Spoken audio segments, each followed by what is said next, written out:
whole sinful world. Only a comfort I can't afford. Striving alone to face temptation so. Where do I go but to my Lord? Where do I go? Where do I go? Seeking a refuge for my soul. Needing a friend to save me in the head. Where would I go but to my Lord? Life here is grand with friends I love so deep. Comfort I get from God's own words. Yet when I face the chilling hand of death, where would I go but to my Lord? Where do I go? Where do I go? Seeking a refuge for my soul. Needing a friend to guide me till the head. Where do I go but to my Lord?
Father God, well,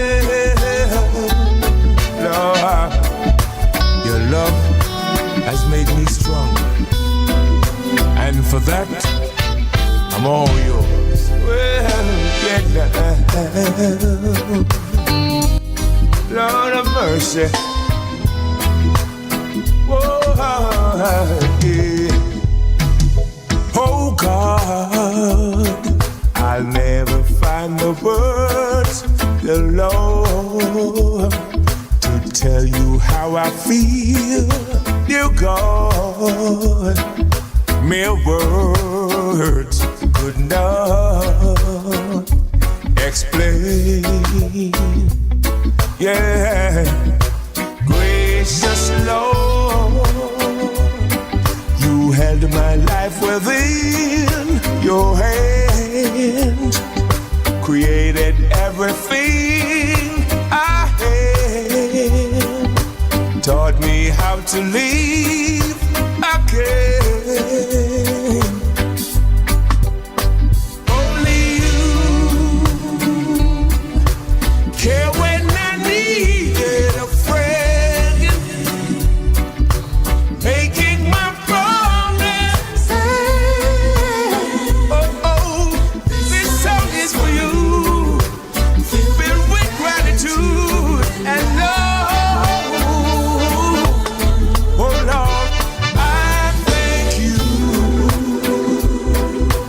You make me feel brand new. For blessing me, I adore you. Almighty God, I love you. I sing this song for you. Father God, I adore you. Yeah.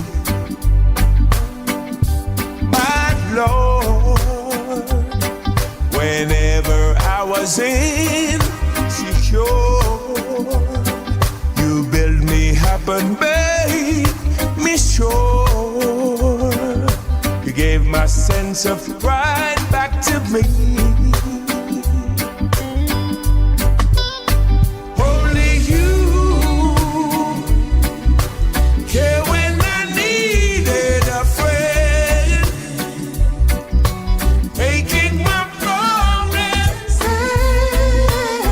Oh, oh, this song is for you, filled with gratitude. The station with the artist station with the artist music. You make me feel brand new. For blessing me, I adore you.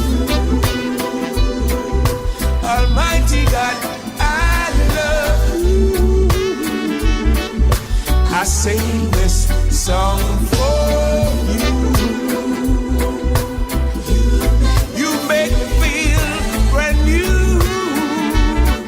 For blessing me, I love you. Yeah, I really love you. I sing this song for you. Oh yeah.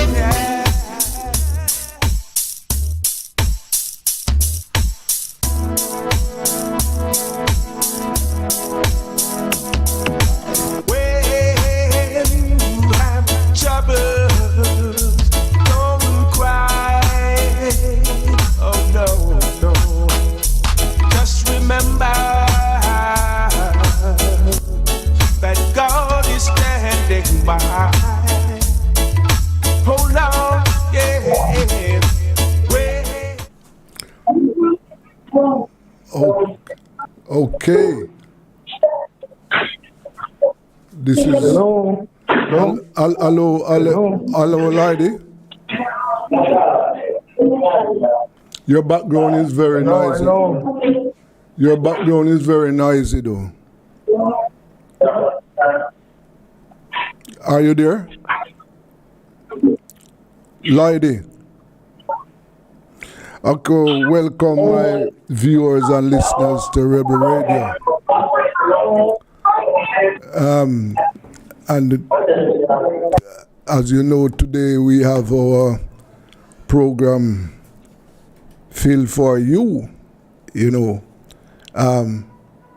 At 3 p.m. we'll be talking to ex-CIA agent, you know, Mr. Mirage.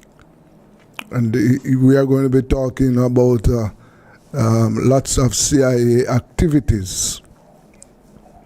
At 4 o'clock, we want to look at agriculture. See, the government indicated that it is going to spend $12 billion on agriculture. So we want to talk to some experts about how that is likely to impact on the agricultural sector. And today is Friday, so we have big racing business for you at 5:30. And we are going to be talking to some of our friends in America and in some rural areas, some all over Jamaica. So stay tuned. Right now, I'm trying to get a link with Lloyd Daguilar. You know, last week Sunday, he did put on a show, a big conference. It was an anti-corruption conference, the People's Anti-Corruption Conference. And I'm trying to get hold of him now. Mr. Daguilar, are you there? Yes, Mr. Daguilar. All right, hold on there. Hold on for me. To Lloyd Daguilar now to find out how that last week Sunday, that conference. Lloyd, are you there? Hello? I don't know what is happening, why I'm not hearing. Mr. Daguilar? Hello? Hello?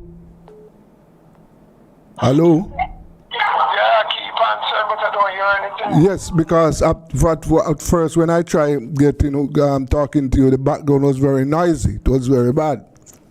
Oh. So yes, so actually, as we said, we were trying to get you to tell us how was that anti-corruption conference that was held last week Sunday. How was it? We had what we call a public meeting last week Sunday at 1 o'clock at Barbican Road. I don't know why I'm not hearing you at all. You're not hearing me at all? Wow.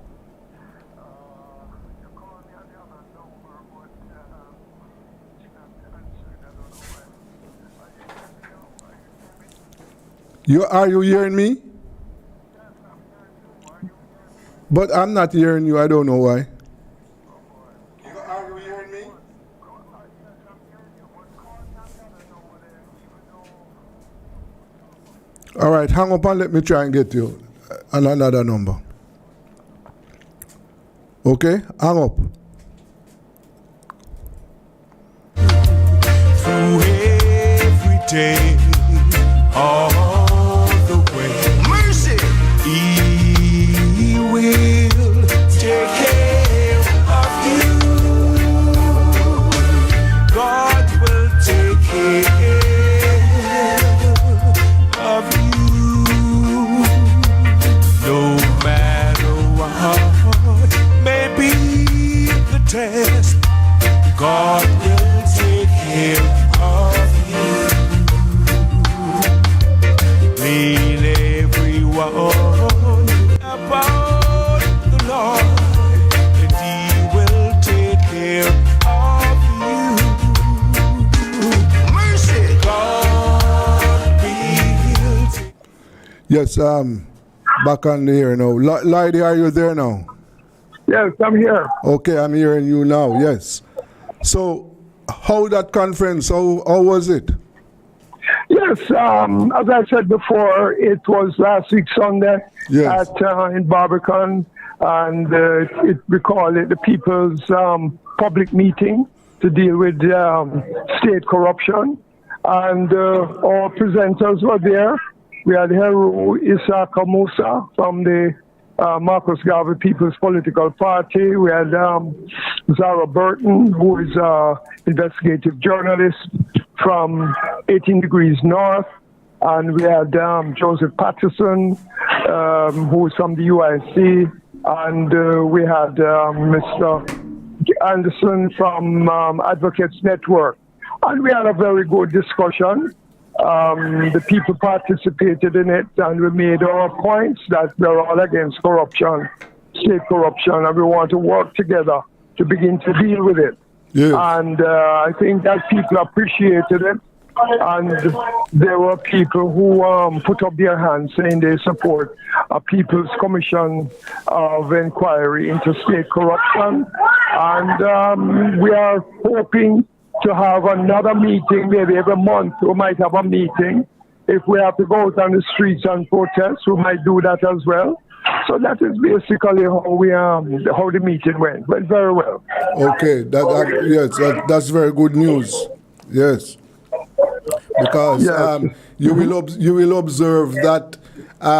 So what we have heard so far is that the government that committee that is looking at the Integrity Commission, you must have heard what the government member of parliament said.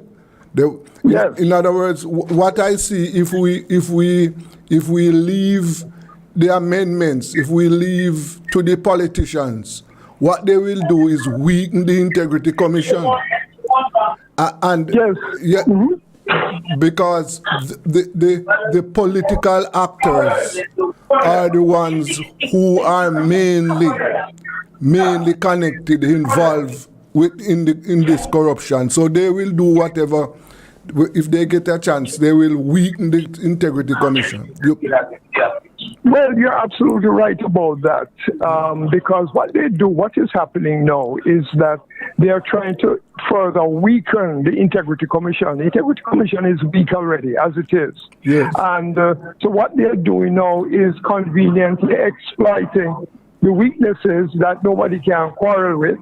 And so they're going to weaken it anymore, even more, because what they're saying, for example, is that the prosecutor there shouldn't be no internal prosecutor. No. That should be left to the director of public prosecution. Yes. Well, we know that the director of public prosecution is already compromised and is not going to be pursuing any legal charges against anybody who is accused of corruption.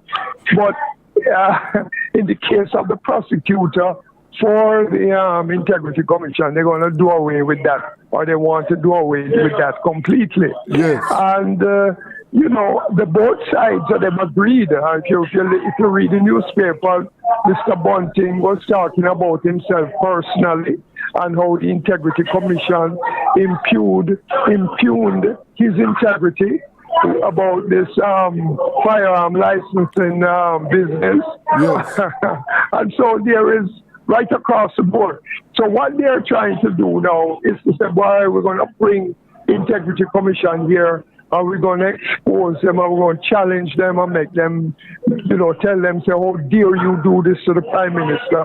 Now, if you do it to the Prime Minister, you will do it to us. Yes. And yes. so there is agreement on that. And that's basically what the strategy is. Yes. They are not interested in any serious fight against corruption because they are all compromised.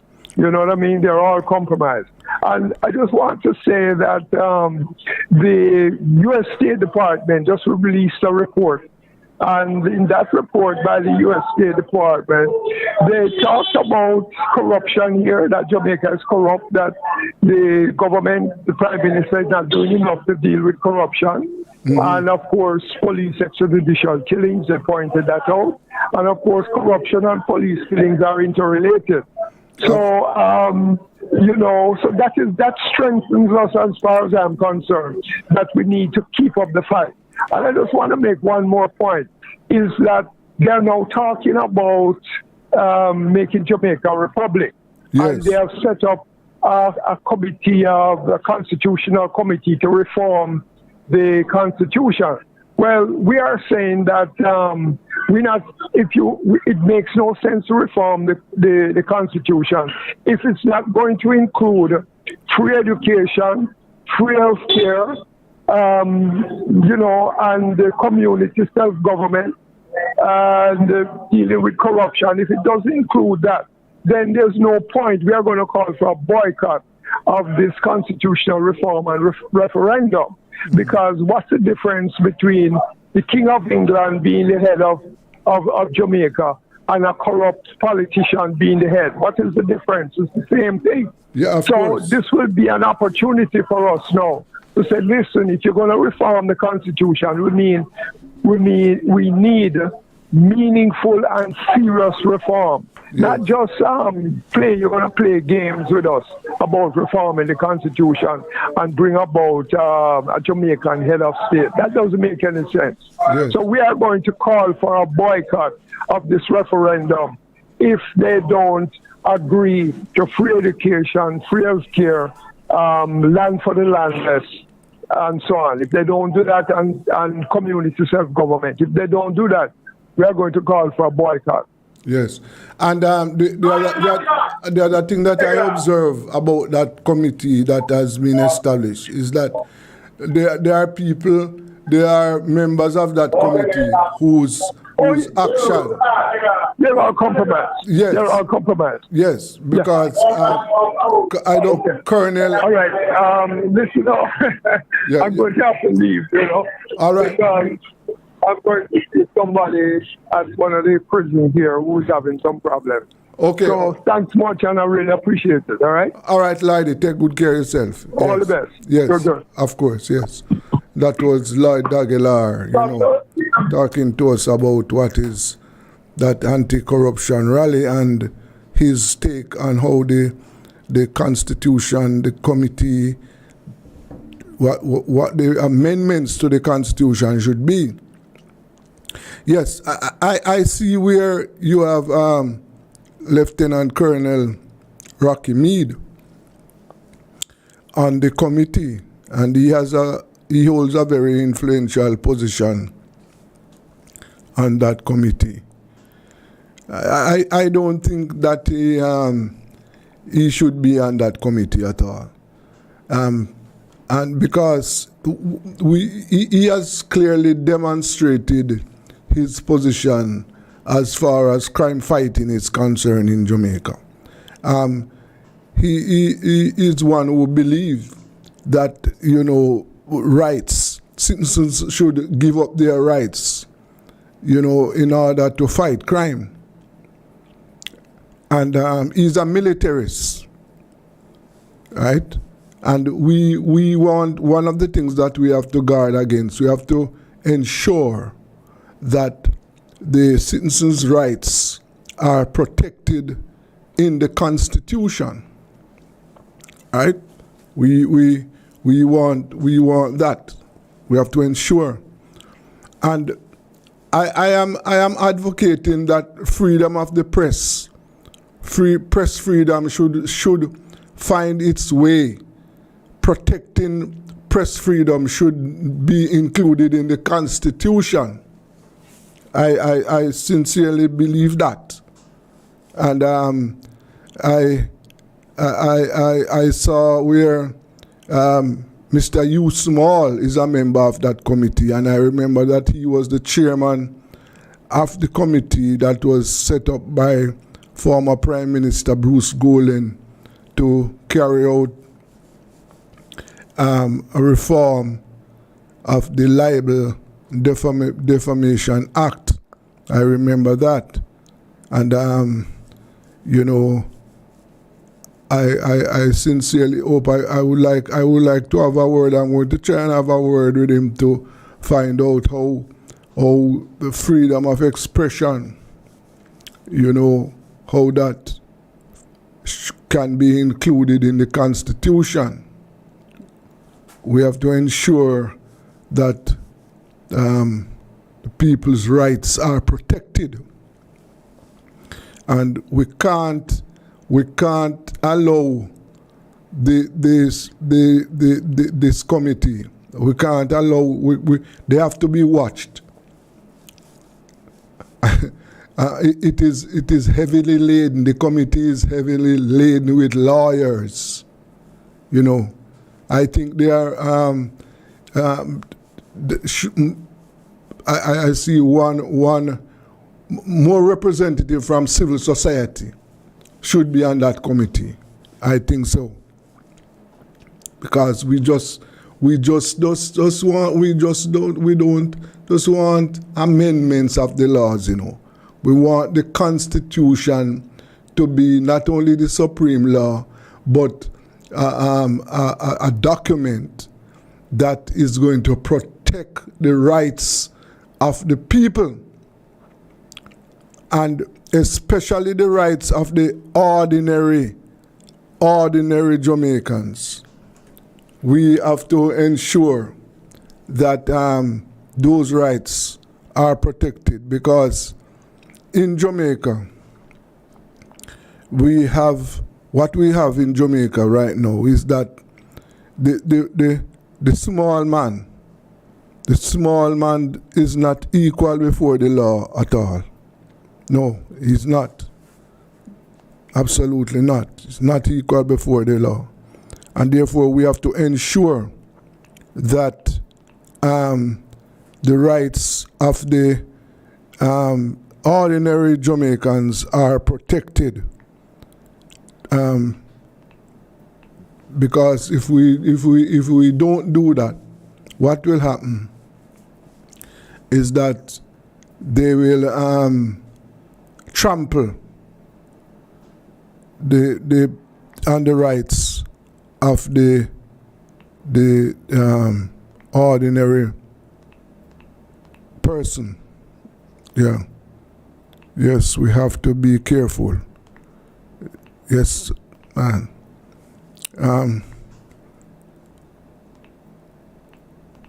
Yes. So at about this time, we are going to try now and make a link with our guest, and we're talking about ex-CIA personnel, Mr. Michael Merge. And we want to talk to Mike today about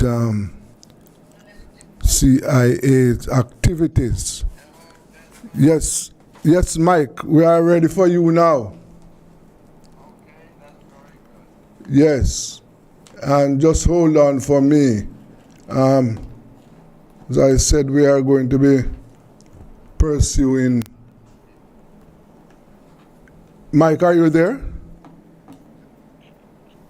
Yeah. Okay, Mike. Yes. And I hope you. Good afternoon to you. Are you hearing me, Mike? Hello? We're having interference. I don't know from what side. I'm hearing you. Are you hearing me? Hello? Having interference. No, I am asking if you are hearing me. Are you hearing me?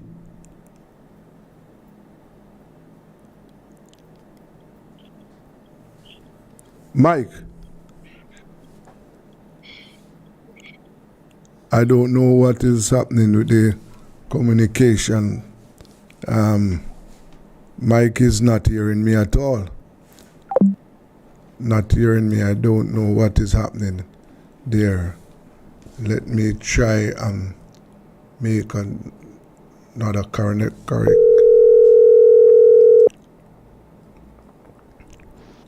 Hello? Yes, Mike, are you hearing me? Still not clear. Okay. Are you hearing me better now? I don't know what is happening. We are having some issues. Hello? Yes, Mike. I don't know. Something is going on wrong with the system. Right? I don't know why I'm having this problem connecting with Mike.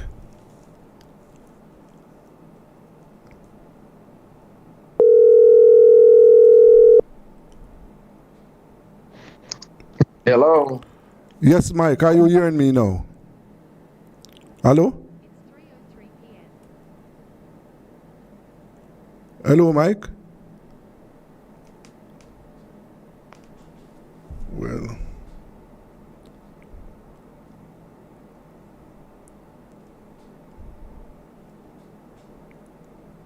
we just try having some issues connecting with Mr. Merge, you know.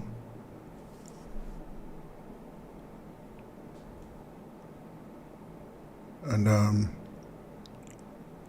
going to try and connect him again.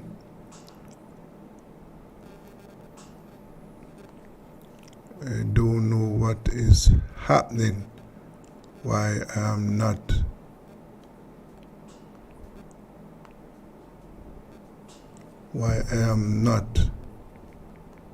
making connection with my friend. I don't understand what is going on.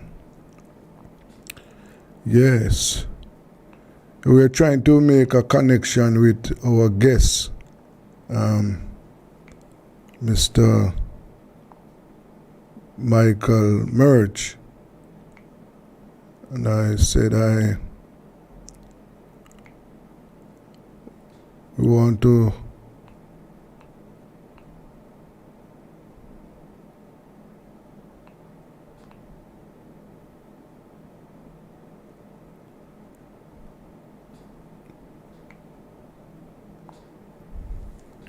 I don't know what is happening, why we're having this problem connecting with Mike this afternoon. But let me try again.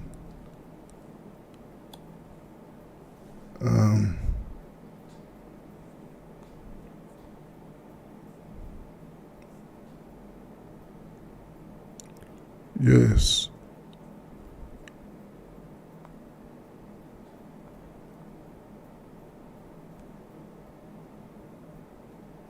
Yes, I don't know.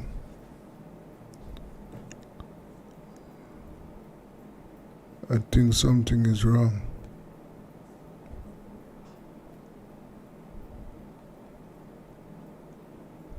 Something is wrong.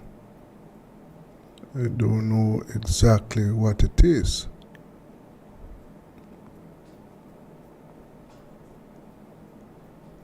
Yeah.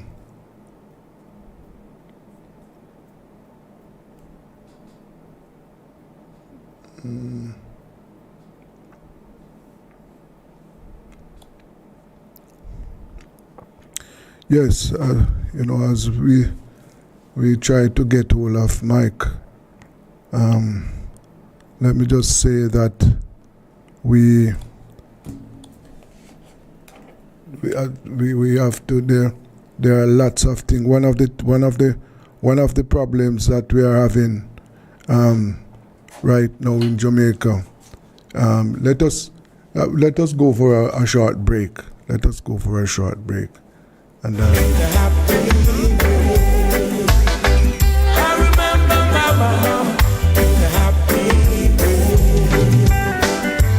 brothers and sisters, they're living far apart.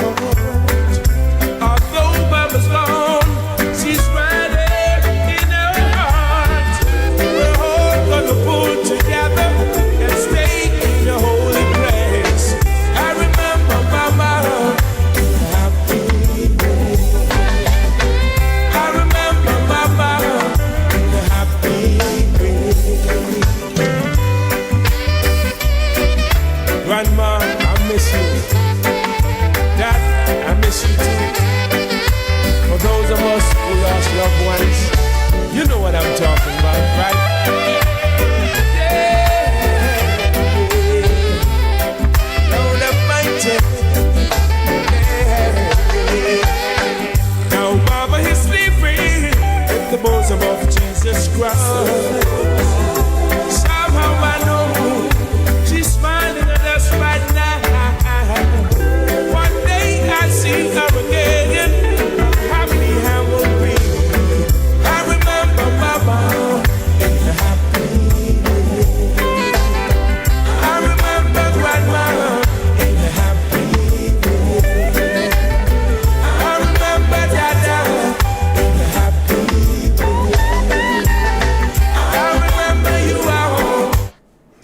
Yes, yes. Welcome back to Rebel Radio.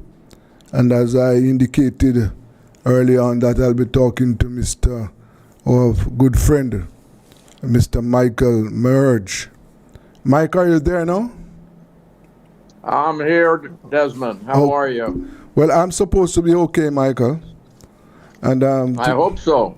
yes, my listeners and viewers, we are some of you might be familiar with Mike. Mike is a former CIA operative, and today we want to talk about the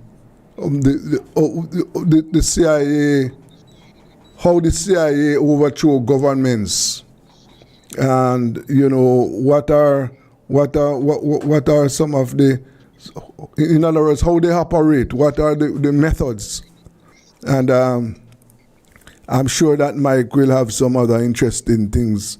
What else do you want to talk about today, Mike? Well, as I had mentioned our last session a couple of weeks ago, I was going to split it between CIA stuff and the book Thoughtful Pauses, a few things from chapter 6 in Thoughtful Pauses. That was written in 2017, but some of the stuff I have was from 2008, just upset the way the country was going even before that. But we can start out first about what you just mentioned about CIA stuff and about governments. Yes. Very interesting that you mentioned that. Since the end of World War II, U.S. interventions across the globe have been bomb attacks, sabotage, attacks. We've covered probably 30 countries. I'll just read a few of them here. Yes. That we have, and in one form or another, right at the end of World War II, then Syria, then Korea. That's in the 50s. Syria was in 49. China was 45 to 46. China again 50 to 53 with the Korean War. Then Iran in 53. Guatemala in 54. Tibet from 55 to 70. Indonesia in 58. Cuba in 59, and that still goes on, as you know. Yes. Democratic Republic of Congo was from 60 to 65. That was a very interesting time over there. The Dominican Republic in 61, and some of these countries I'll just mention as we go more than once. Vietnam, 61 to 73. The war in Vietnam ended in 75, but we withdrew our troops in 73, and then it just took 2 years for the Viet Cong and the North Vietnamese Army, the NVA, to take over the South completely. We knew the gig was up after, I would say, by 68. Mm-hmm. The Tet Offensive woke everybody up in the beginning of 68. And the die was cast as to that. My tour there was from 65 to 67. After 4 months in country of those 2 years, I asked myself, what are we doing here? And I had no doubt, after a year in the provinces, before going into Saigon to work against North Vietnam, I had no doubt that we were not going to win this war. We threw a lot at them. They were an exceptional enemy. Their troops were exceptional. The Viet Cong they were exceptional. The leadership was exceptional from North Vietnam. Vo Nguyen Giap was an exceptional general. We had no generals, including Westmoreland, that would come up to his knees. It was just amazing. After Vietnam, we went into Brazil. Well, we went into Brazil in the 60s. Yes. The Congo again in the 60s. Mm-hmm. Guatemala again in the 60s. And then in Laos, during the Vietnam War, we were in Laos. CIA had huge assets in Laos. We spent a fortune in Laos. The chief of station there, his name was Ted Shackley, was able to do just about anything he wanted. He made his name in Laos, and I think he regretted leaving Laos and going back to Washington. But they had a big show in Laos that the media focused on Vietnam, but we spent a lot of money. We dropped a lot of bombs in Laos.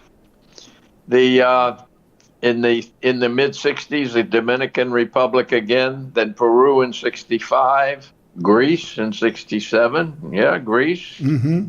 Guatemala again in '67 to '69, Cambodia again in '69 to '70, Chile. Well, you know the Allende story, from '70 to '73. Uh-huh. Argentina in '76, Angola in '76 to '92, Turkey in 1980, Poland '80 to '81, El Salvador '81 to '92, Nicaragua from '81 to '90. Well, that still goes on now. Nicaragua still goes on. The Cambodia again '80 to '95, Lebanon from '82 to '84. Then Grenada in '83 to '84. Yes. Libya, 1986. And then really there's more to Libya than just 1986. Up through 2000, I think 2010 or 2011. And it's still, we still have our hand over there. I don't hear you call Jamaica. I'm sorry? No, Jamaica. I'm not putting Jamaica on there. I don't know anything about Jamaica. Jamaica is not something I know about. So don't ask me that. Okay. And, all right. Okay. And please don't feel left out. But it's a very funny thing you're talking about Jamaica. We set up the time for this call, we had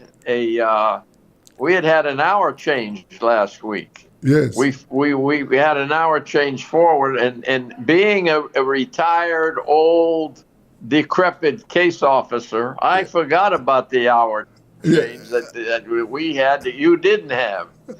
So I sent you a message. I was wondering if you'd been smoking something when it became 3:30, 3:45 here, and I hadn't heard from you. Well, it was 2:45 in Jamaica. Okay. Anyway, my fault. Yes. But Mike, so in all of those interventions that you mentioned, what would you say were the chief objective of the CIA for interfering in all of these countries? Well, there are different objectives depending on each country, but I will tell you, in the last 20-something years, the foreign policy of the United States has been a foreign policy by the Israeli government and the Israeli lobby in this country. Explain that for me. What you mean the foreign policy is directed by the Israelis? We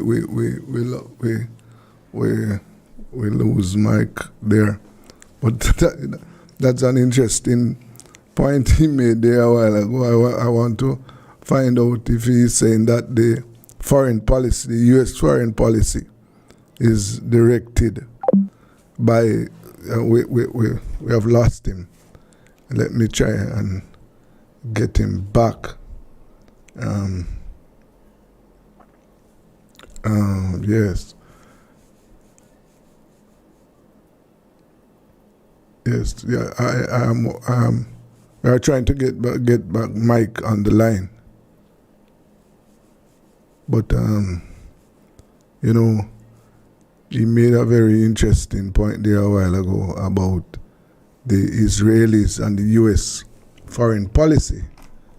You know, I'm wondering if he meant that the U.S. foreign policy is controlled. Yes, we lost you a while ago there. Just hold on for me. Yes, Mike, you're back? Now we got cut off. Yes, but These interventions. the last point you made a while ago about the Israelis and the U.S. foreign policy.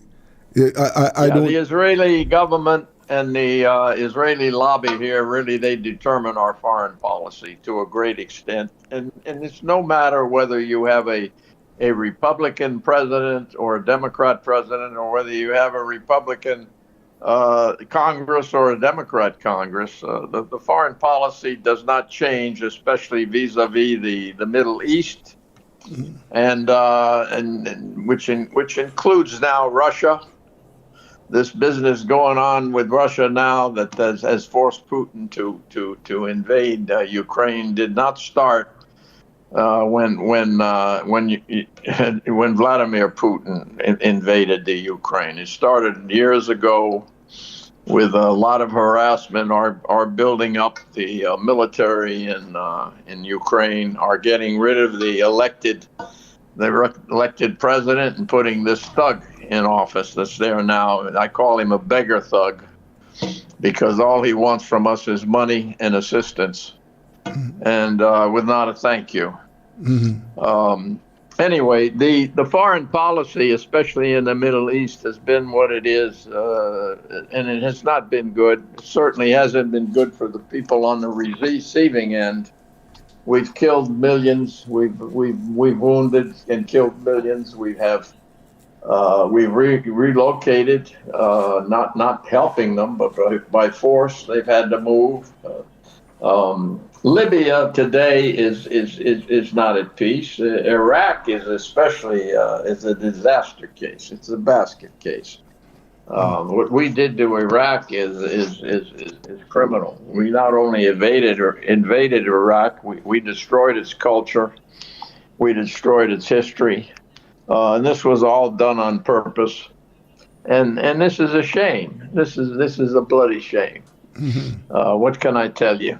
Anyway, the foreign policy vis-a-vis Cuba has not been a success at all. And it will not be a success in Cuba, nor in Nicaragua, nor in Venezuela. If you want to turn the tide over there, you cannot choose embargoes and things like that and threats. We have forced China and Russia to be close friends now by our actions. Yes. And by our rhetoric, and they know that they must stick together to fight the West. That includes the United States and NATO. Yes. And they do not have a history of being that close, but they are now, because they know their survival depends. If you take out one, the other's gone. Of course. And this was the purpose of the United States moving in to take over Russia, to get Putin out. This is a big problem now. Yes. And I don't know what it's going to lead to, because we are on our way to potentially a World War III because of this. You believe so? Well, it's possible, because what happens is, anytime you probably were in a fight when you were young or this and that, and you know what happens.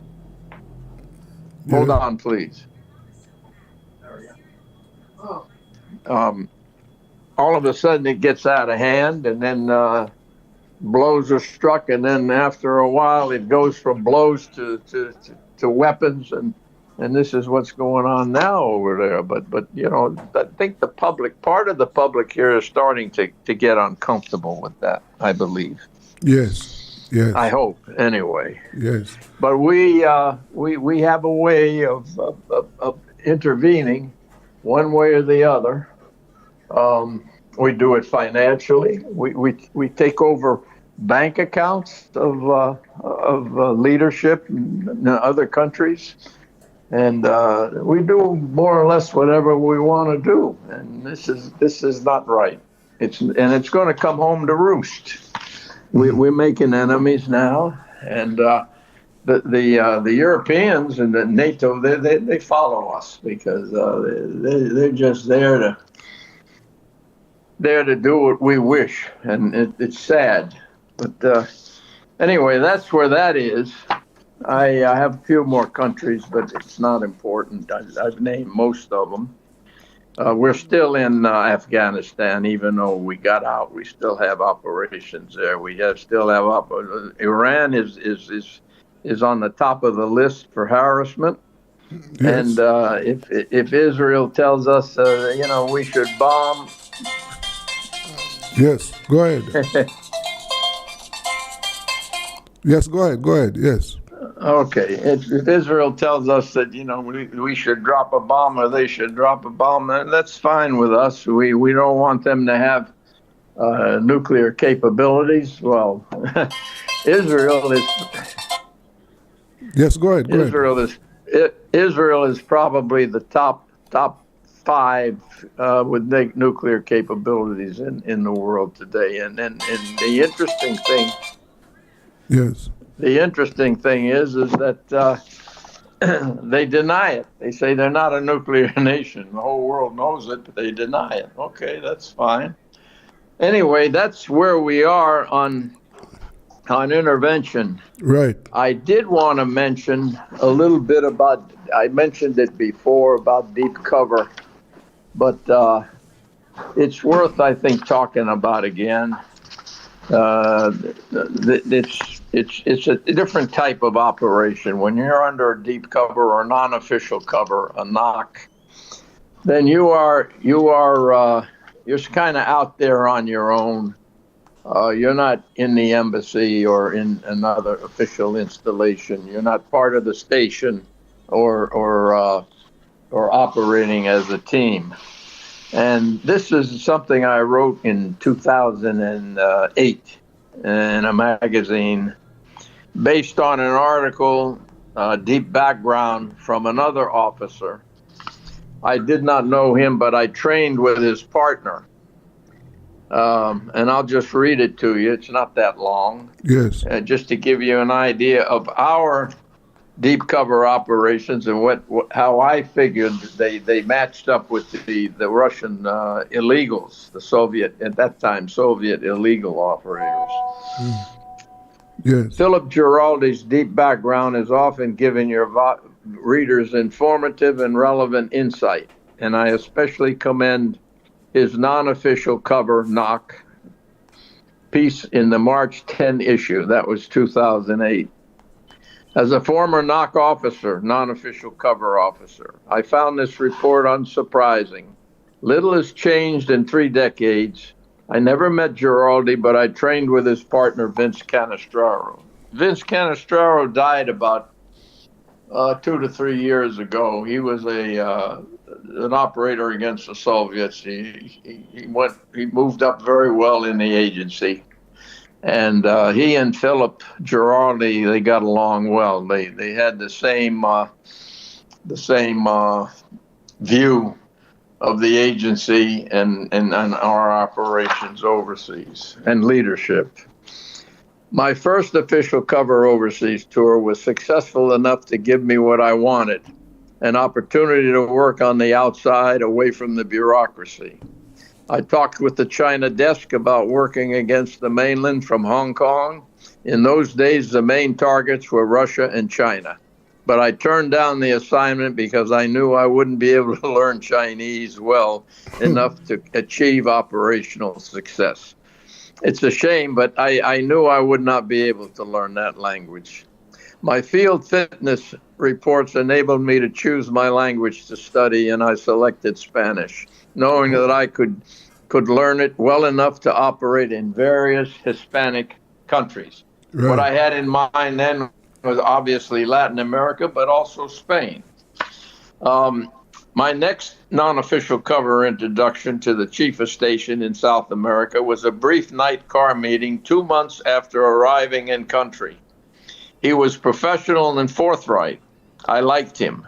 But that night he gave me one requirement. That would be the one requirement for 2 years. What I did not know was that the chief of station, this fellow I'm talking about, did not believe in non-official cover operations and had one officer removed when he was chief of base in another country.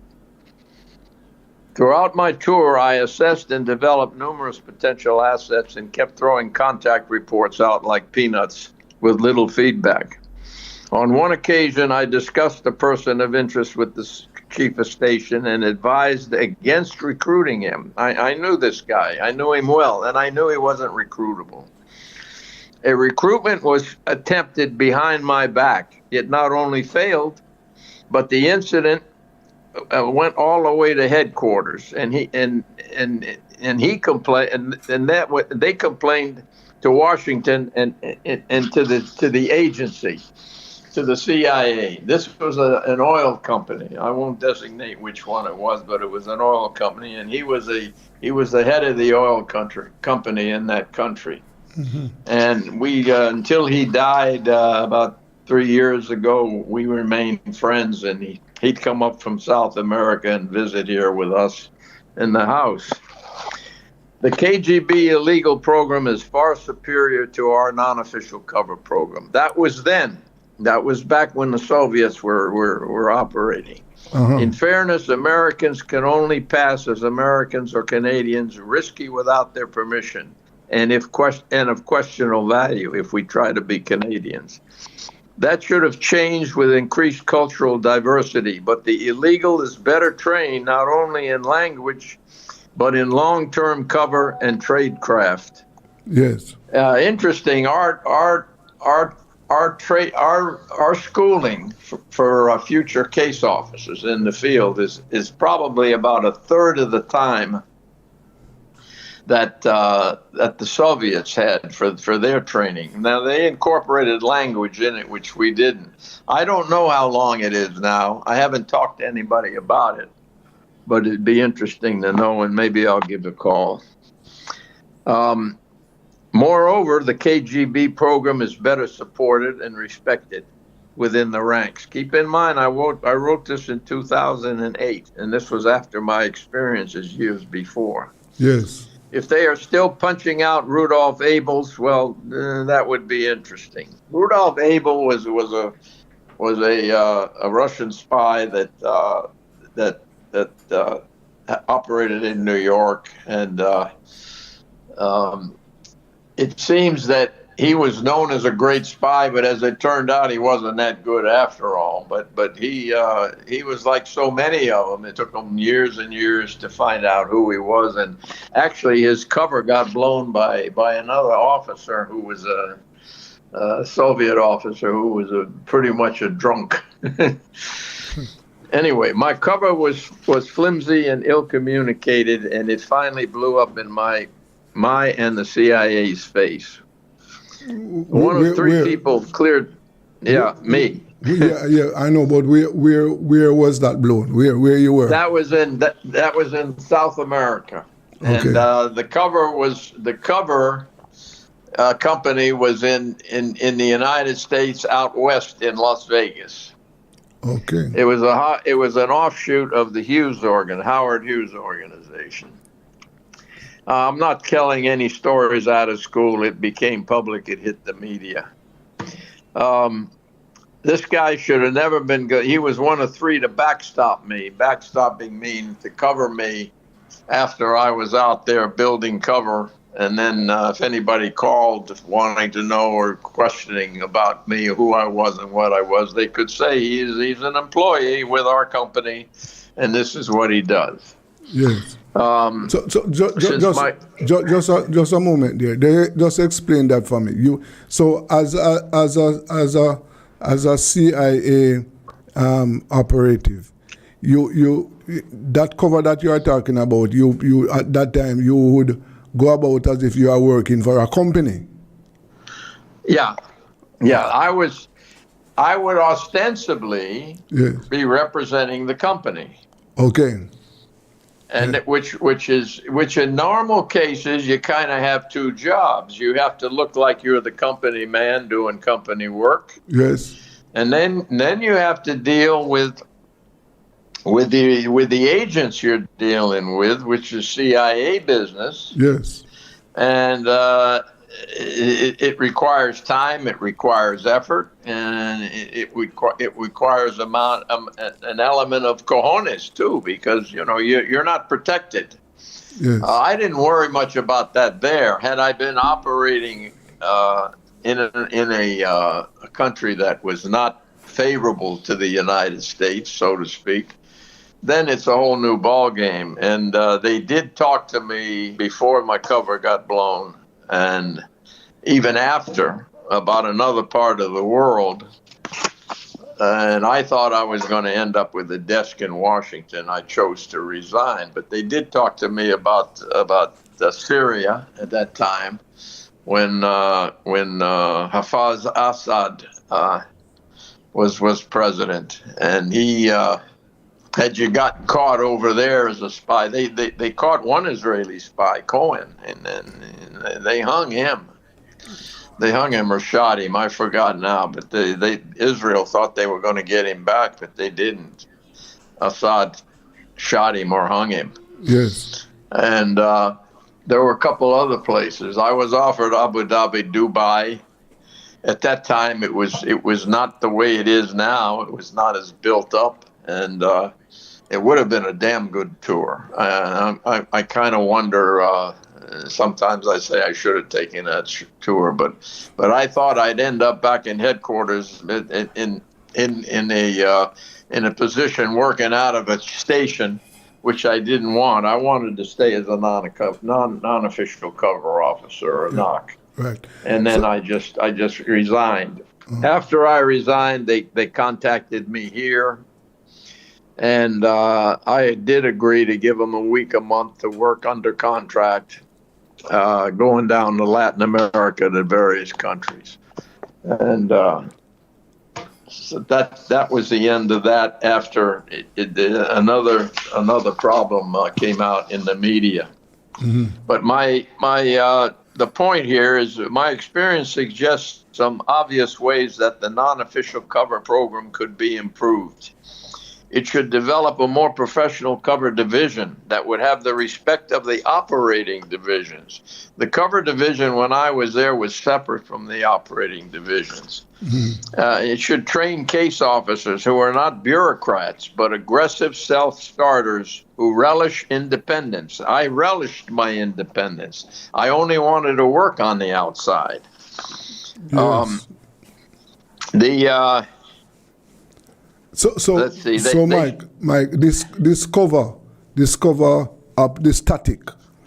I can imagine, and is it that CIA operatives would use, in other words, not only would they be working as businessmen. For example, you, during your time when your cover was that you were working with a company, so that you are a business executive, right? Right.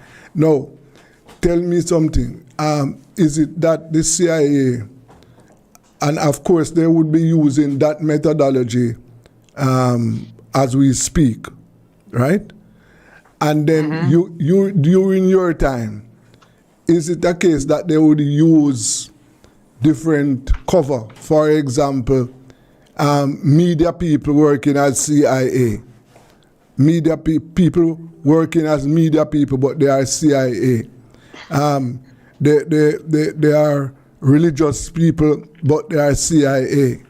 They are representing different organizations in different countries, but at the same time they are CIA. Look, Desmond, I'm not going to be specific. You have a damn good idea what's going on. I'll put it that way. Okay. And yeah, it's not just businessmen, and it can be a lot of different covers.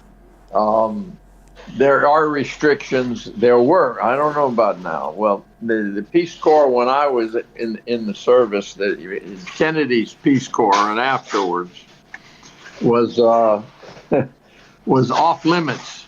Okay. It was off limits. Yes. And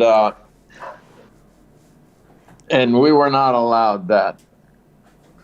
So that was off limits. If you want to tell me that AID is off limits or some other groups that maybe you mentioned, I'm not going to put my hand in the fire on publicly on that. But you have a good idea what's going on. Yes. Yeah. No. How long did you spend in Latin America? And which country in Latin America were you based? I'm sorry? Which country in Latin America were you based? But the base was because I had come off Vietnam. The base was initially Ecuador. Yes. And it was going to be expanded because they wanted to see how my cover held, because the cover was not that good for CIA officers in Vietnam. Mm-hmm. They wanted to see how the cover would. They were expanding me then to Caracas, Venezuela, to work against the Communist Party operatives in Venezuela, because Cuba was very active then.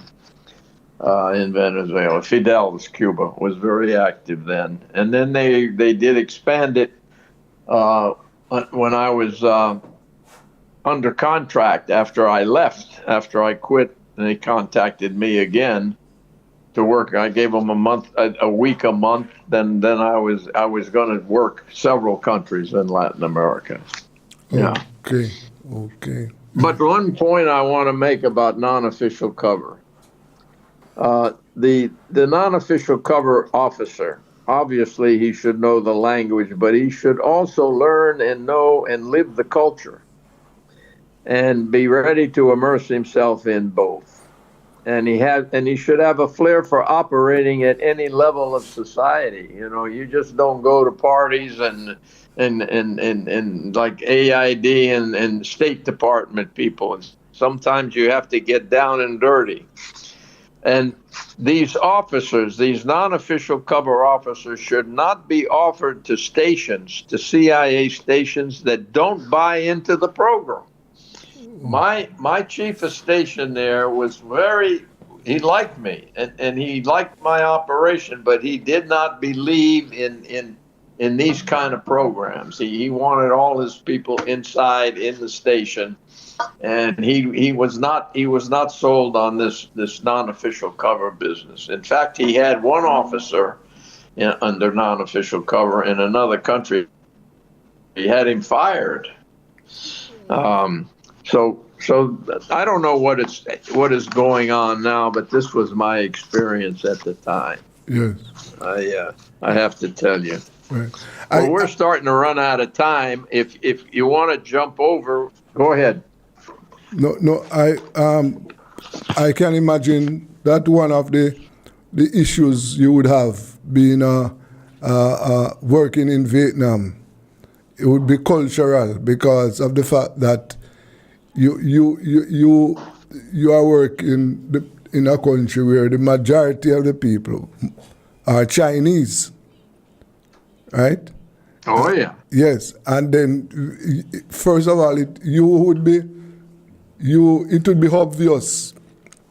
Your presence among Chinese would be obvious. And therefore, if I had accepted the offer for China, it would have been operating out of Hong Kong. Now, Hong Kong was an international city. Yes. And yes. I did train in Vietnam. I trained one young man. He was Chinese. Yes. And I trained him for 8 months to insert him into North Vietnam during the war because his parents were in North Vietnam. He was Chinese. Yes. Well, after 8 months, I went back to the chief of station. I went back to my superior officer there, Rocky Stone, first. Rocky's dead now. I'm giving you names. It doesn't matter anymore. And then I went to the chief of station and I said, you know, if we send this boy up there, he's going to be dead within a week. Yes. Because there's no way to train somebody where I remember Egypt at one time where the surveillance was street to street surveillance back in the 60s and the 70s. And in Vietnam during the war, North Vietnam, surveillance was house-to-house surveillance. I mean, it was a total country at war, and they were looking at each other, you know, although they had great esprit de corps and great loyalty, but he wouldn't have lasted a week. And I called it off because I said, I'm sending this boy to his death. Oh, my. And that's what it would have been. Yes. So no, when you have areas that you know you stand out. Hello? Hello? Oh, yes, go ahead. There? Yes, go ahead. Yeah. When you're looking at areas where you just don't fit, then you definitely have to use indigenous people. But you know, we as case officers, Desmond, we don't go in most cases steal the information or get the information. We recruit people who have the access. Yes. And there are many ways of doing that. There are all kinds of recruitments. Mm. Hello? Yes, I'm hearing you. Go ahead. Reconnecting. No, I'm hearing you, man. Mike. Hello, Mike.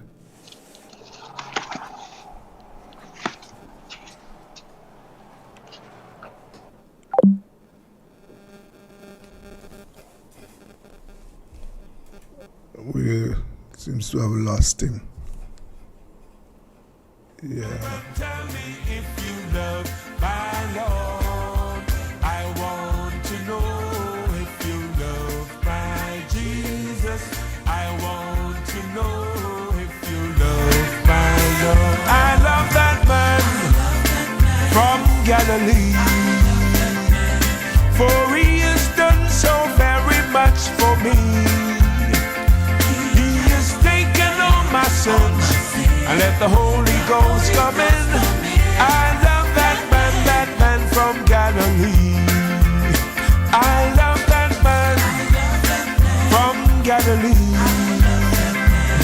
for he has done so very much for me. He has taken all my sins and let the Holy Ghost come in. I love that man from Galilee. So send down the rain, send down the rain, send down the gospel rain. Send down the rain, send down the rain, send down the gospel rain. I beg you, send down the rain, send down the rain, send down the gospel rain. Send down the rain, send down the rain, send down the gospel rain. I want a revival in my soul. I want a revival in my soul. I must apply to the blood of Jesus. I want a revival in my soul. I want a revival in my soul. I want a revival in my soul. I must apply to the blood of Jesus. I want a revival in my soul. mighty God we serve. What a mighty God we serve. Angel bow down before him, heaven and earth adore him. What a mighty God we serve. What a mighty God we serve. What a mighty God we serve. Angel bow down before him, heaven and earth adore him. What a mighty God we serve. That's why I am determined to hold on till the end. Jesus is with me, on him I can depend.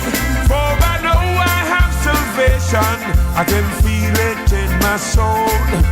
I am determined to hold on till the end.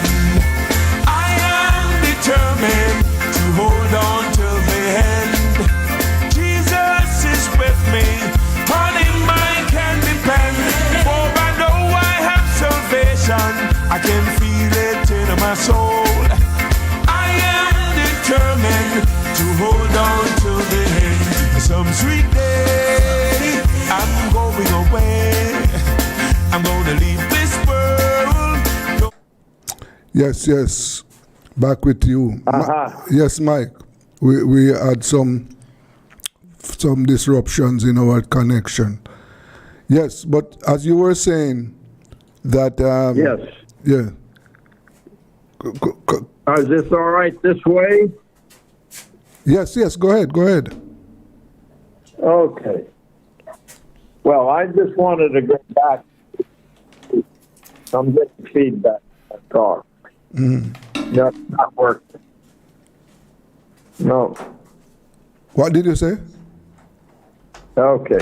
Now when I talk, I'm getting feedback here. I don't know because yeah. You're not getting it? No, I'm not getting it, Mike. Go ahead, man. Go ahead. Okay, this is better. I'm on speaker, but let me try. Yeah. You remember when I, at one session, I talked about the clandestine operations and case officers, that there were three types of officers. One was the foreign intelligence officer. The other was the CICE, counterintelligence, counterespionage officer. And the third was a covert action officer. I was a foreign intelligence officer, which was engaged in the acquisition and handling of agents. Yes.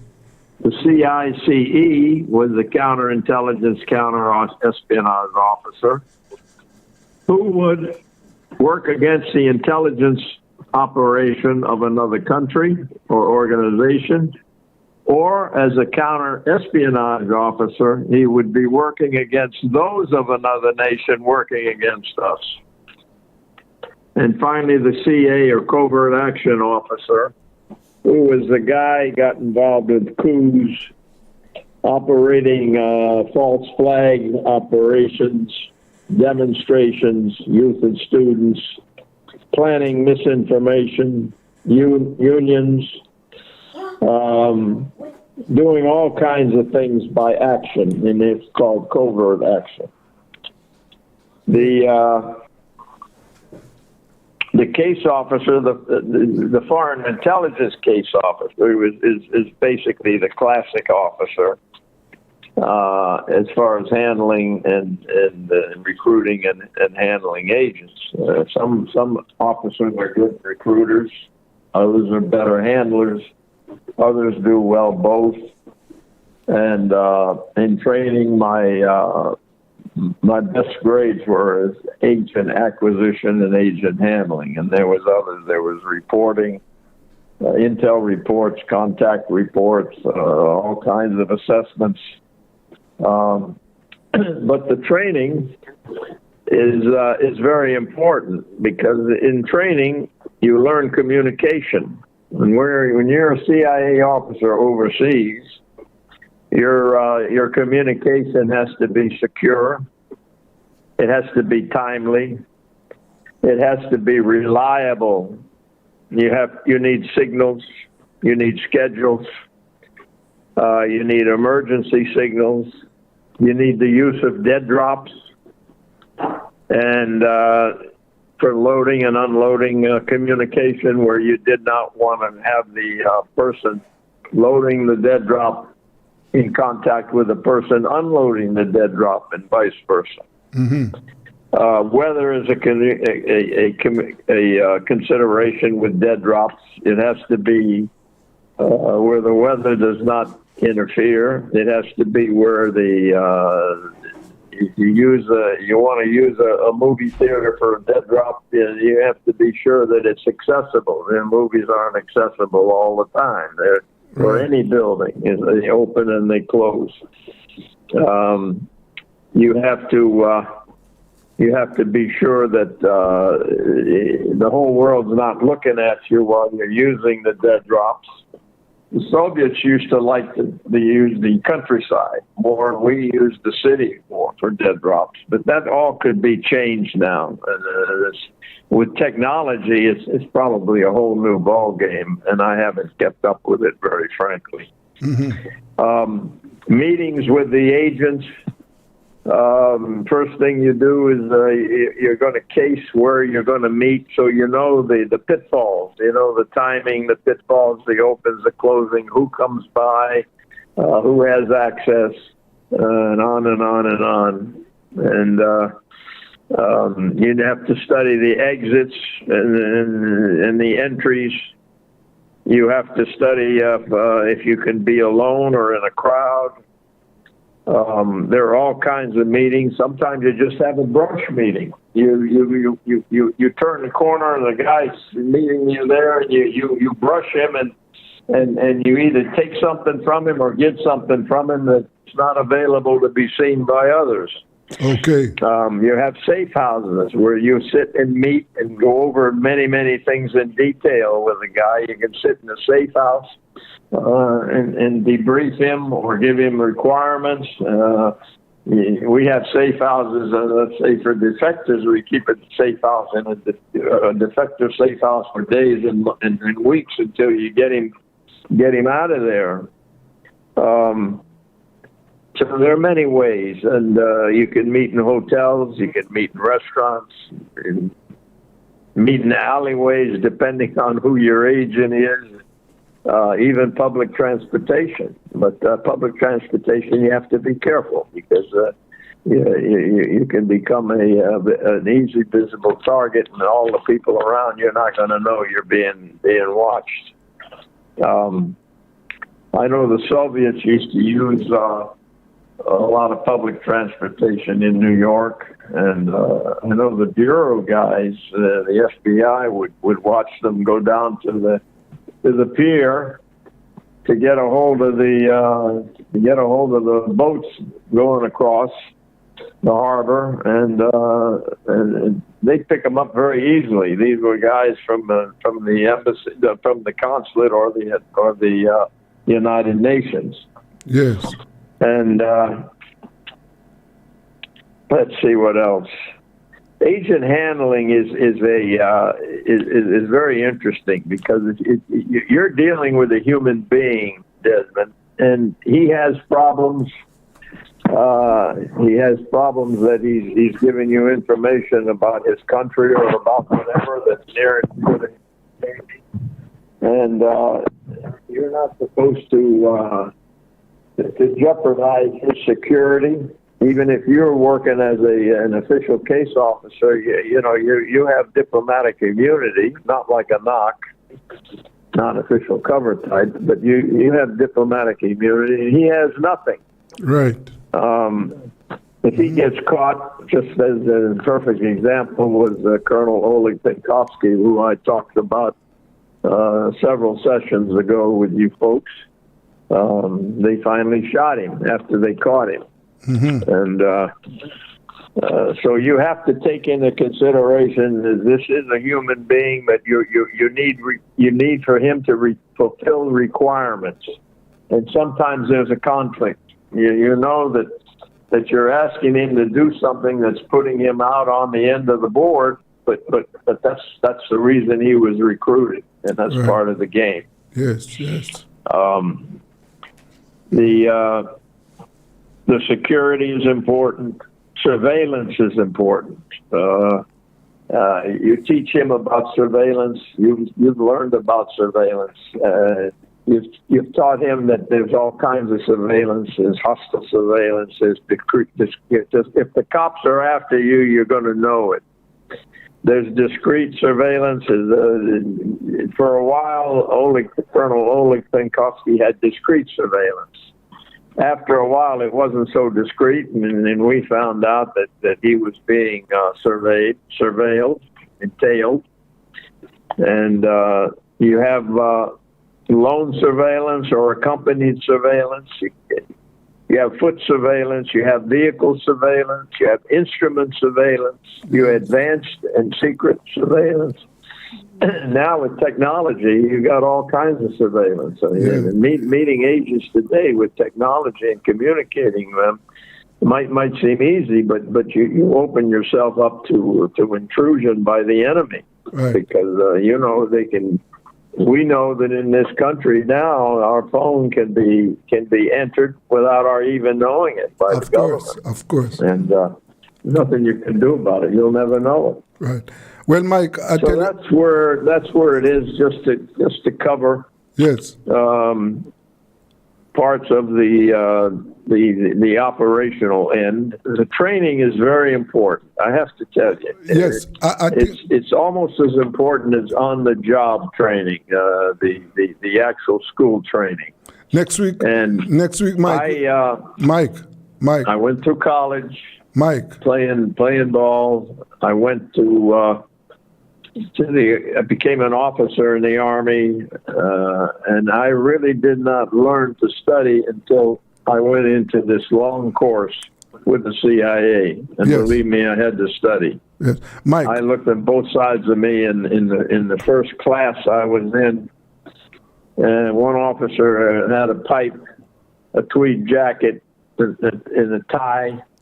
And he had a PhD, and another one next to me was a master's degree. I just had just a general college degree, BS degree, Bachelor of Science. Went through the School of Business and Commerce, and Mike. at first I was in awe. I was really in awe. When I left the agency, I wasn't in awe. Hold on, Mike. But I was when I first came on board. Mike. But I did have to study because I never learned to study. Mike, you're not going through school you're not or hearing even me. the officer basic course. Mike, hold a second. So hold a that second, taught me Mike. a lot.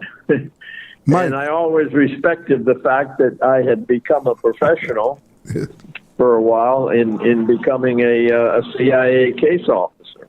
Hello, Mike. Mike. Do you have any questions? Yeah, absolutely. Hold on. You have to. We have run out of Can't time. hear you, Desmond. No, I'm telling you that we are out of time. Okay. Yeah. Anyway, it's nice talking to you as usual. Yes. And too bad that we had these communication problems, but I wish you and your listeners the best. We can continue next week. Okay. All right. So we'll talk Take care, about. Desmond. Thank you very much, Mike. Very good. Okay. All right. You're welcome. All Bye right. now. Yes. That was Michael Murridge, ex-CIA officer. And you would have heard him telling us about his career and how the CIA worked. It's very interesting to hear these episodes, and he pointed out how the agency acted. Mean that how agents, cover up, how they use different ways to cover their activities, but it's amazing. It's amazing how they operate. And I'm sure there are those tactics. I'm sure they are being used right now as we speak. Right now, they are being used. During that discussion, we were also told of the number of countries since the World War II that the CIA was involved with carrying out destabilization operations. Boy, it is very, very, this world, the powerful, the rich and powerful countries, they are the ones who are taking advantage of the smaller entities. Yes, man. Well, coming up next, we want to talk about, we want to spend some time talking about agriculture, because one of the things that happened, that out of this budget presentation, you will observe, I don't know how many people picked up this, but that the government indicated that it is going to be spending $12 billion. Yes, $12 billion on agriculture. That is going to be spent, and we know that they have some big project like the Essex Valley irrigation project, right? And we want to find out how that money is going to benefit the farmers. Yes, government investing $12 billion in agriculture. And we want to, as I said, we want to find out how the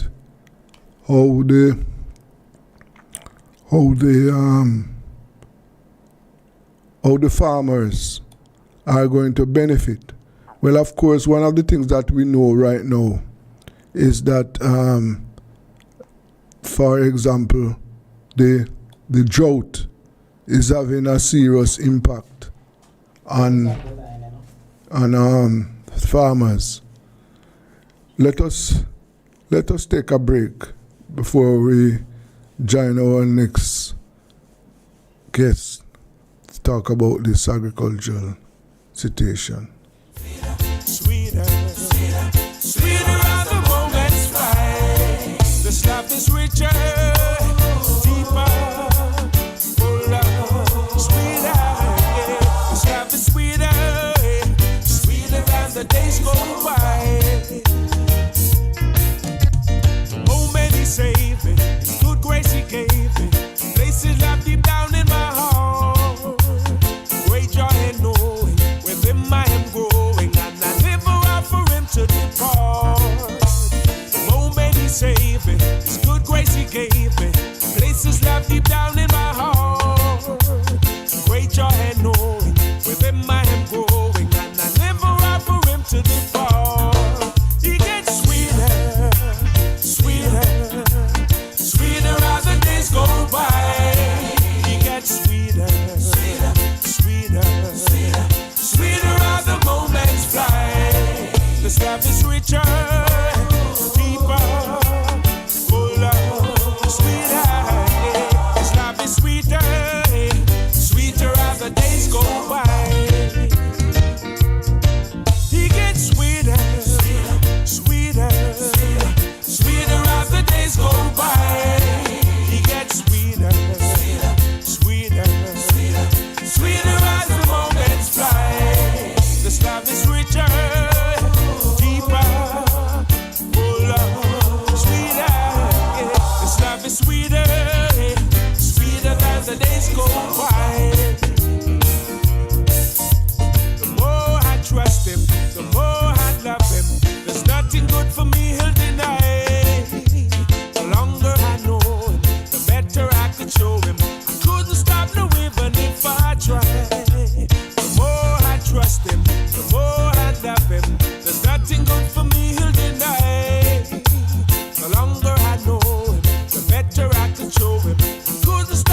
Artist station with the artist music.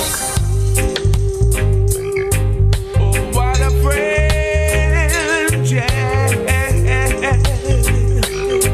A blessed Savior. Oh, what a friend we have in Jesus. All our sins and grief to bear.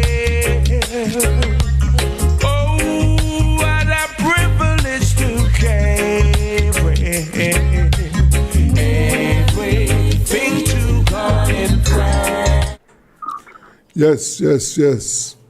Back with you now on air again. And we have with us Dr. Omir Thomas and the president of JAS, Mr. Lenworth Fulton. Gentlemen, good afternoon. Good afternoon. Yes. Dr. Thomas, are you there? I am here. Right. So we saw where the government said that they're investing $12 billion in agriculture this year. And they said that one of the largest investment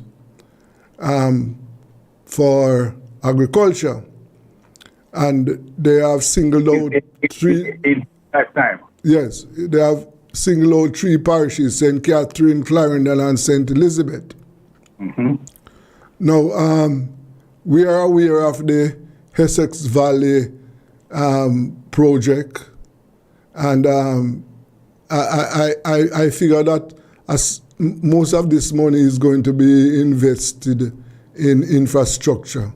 What is your understanding of it, Dr. Thomas?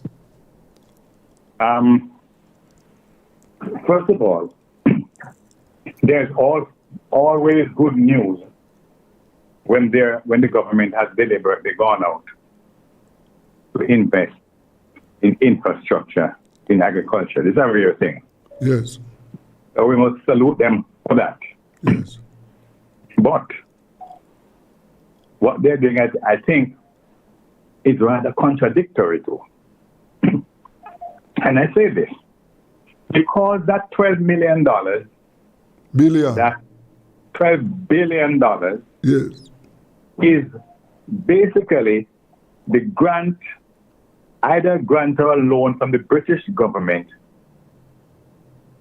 to improve or to develop an irrigation system in Essex Valley area of St. Elizabeth. Yes.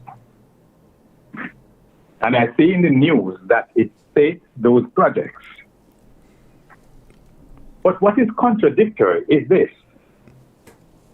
We are boasting $12 billion in capital infrastructure for agriculture, when 100% of that capital investment is for irrigation.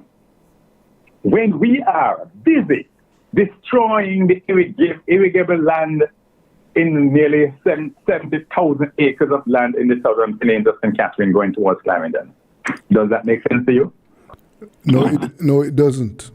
All that irrigable land is being destroyed. In other words, they're putting it into housing and ignoring agriculture, and then gone abroad with cap in hand to beg grant and loan to come in and set up an irrigation infrastructure in a place where it is not natural for them to have the water availability by gravitational flow. Mm-hmm. But the government, I recall that the government denied that it had plans to turn those lands, I'm talking about those former cane sugar lands, into housing project. I remember that the government denied that. Yeah, the government can deny. The government even denied that Jamaica spell with a J. So you can't even listen to them. Listen to the government. Yes. You're correct, Dr. Thomas. Mm-hmm. But how could you deny? The property Bernard Lodge was owned by a man called John Bernard. And when he owned it, it was 29,500 acres of land. Now the squabble is over the last 5 or 6,000 acres. Where is the 23,000 acres? It is more, so nobody can deny 23,000 acres of the most arable land in Jamaica is now greater more that was supplied by the grid. And then again, when I hear the government use the word the biggest investment, when you break down the 12 billion back into US dollar, is it more than what make the sugar and the spice warehouse on Marcus Garvey Drive? Is it more than what build the Bernard Lodge, the Frome, the Monimus, and the mechanism to get the sugar to the port in Ocherias, which is now expanded into a tourist wharf? Remember, there's a sugar wharf there, you know. Yes. So when people get up and tell people the biggest, because most of who you're talking to are youngsters, we have to be careful of what we are doing. Yes. Remember we had over 10,000 acres of banana in this country. You cannot find 1,000 acres now. Those were investments you have to check too, you know. But look at what I'm saying now. I am not. The facts are there. It is just that the shame on the minister who doesn't understand Jamaica's economic development. Shame on the minister who doesn't understand where we're coming from in agricultural development. Shame on the minister to isolate himself from the ordinary people of this country, yet he wants to make policy that affect the lives and livelihood of these people in Jamaica. Shame on the minister to be speaking to the members of parliament who know better, at least 70% of them know better. And he says it without any form of, without shame at all. Let me tell you something. When Edward Siaga and those had done the Agri 21 program, it was over 100 million or 200 million US dollars that was invested. Let me tell you something, Norm. This is a young man come talking. They don't understand what they're saying, man. They don't understand. When I work with USAID, the grant and loan that came through USAID was $800 million. 400 million as grant, 400 million as loan, the most of which was spent on Agri 21, winter vegetable project. I tell you, and for this minister to stand in parliament, I hope the Prime Minister may have called him in and said, Minister, you're wrong on these scores. But does the Prime Minister know? Well, I don't think they care about agriculture because the Prime Minister himself make a good 5-hour presentation and never mention the word agriculture. Agriculture. How can you now be spending $12 billion and you never mention agriculture? It was just a wedge put in to give a facade. It means very little. It is clear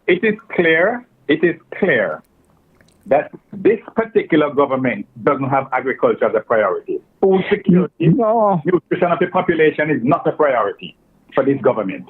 No. This government I was hoping to hear a centerpiece of how you are going to link RADA with CASE. CASE being the carrier of the extension development and the RADA being the deliverer of the extension service. Because you cannot have a RADA delivering a service out of nothing. These extension delivery system must come out of a college or university where CASE could now be linked with the best university in the world to create that extension avenue, to create that entree, to carry the message throughout Jamaica. You leave it out. All you're talking about is heart and intermediary educational institution and escape the traditional educational institution. But gentlemen, you will agree though that Essex Valley project that is a progressive project. Because That, now what you're saying, Desmond, and what Dr. Thomas said. Beg you 1 minute, Dr. Thomas. What Dr. Thomas said, that project was signed up by Roger Clark in blessed memory. Yep. You can't take it and call it a new project now. yes. This is the deception that is wrong. That's right. It is not new. Okay. And It was, let me tell you something. The project started with a guy they called Gladstone Barrett. yeah. And they got rid of him for political reason and put in Petrona Cali. And the project continued to fail. And they continue. And then they tell Lion COVID. Everything we feel and say COVID. The only man can cause COVID the right way are me. Because sick me. I am gravely ill now, you know. I am very ill. Yes. When everything will go bad, all the road, all the park road, a COVID. Yes. When a man go drive Caterpillar and then tie up his nose, how COVID tap him from push equipment. Yes. So Let us look at the infrastructure. Let's back to this infrastructure conversation. yes. Right? This lie to Parliament and lie to the population. I'm going to use the word very strongly too. This lie committed on the population of Jamaica by the Minister of Finance. Okay? It is going on. What he said is going on, but it is not the first, and it is not the largest. Yes. That's And right. it was started under this budget. Okay. What we're looking at is, if he wants to invest in infrastructure in Jamaica to make sense and have some immediate impact, the minister needs to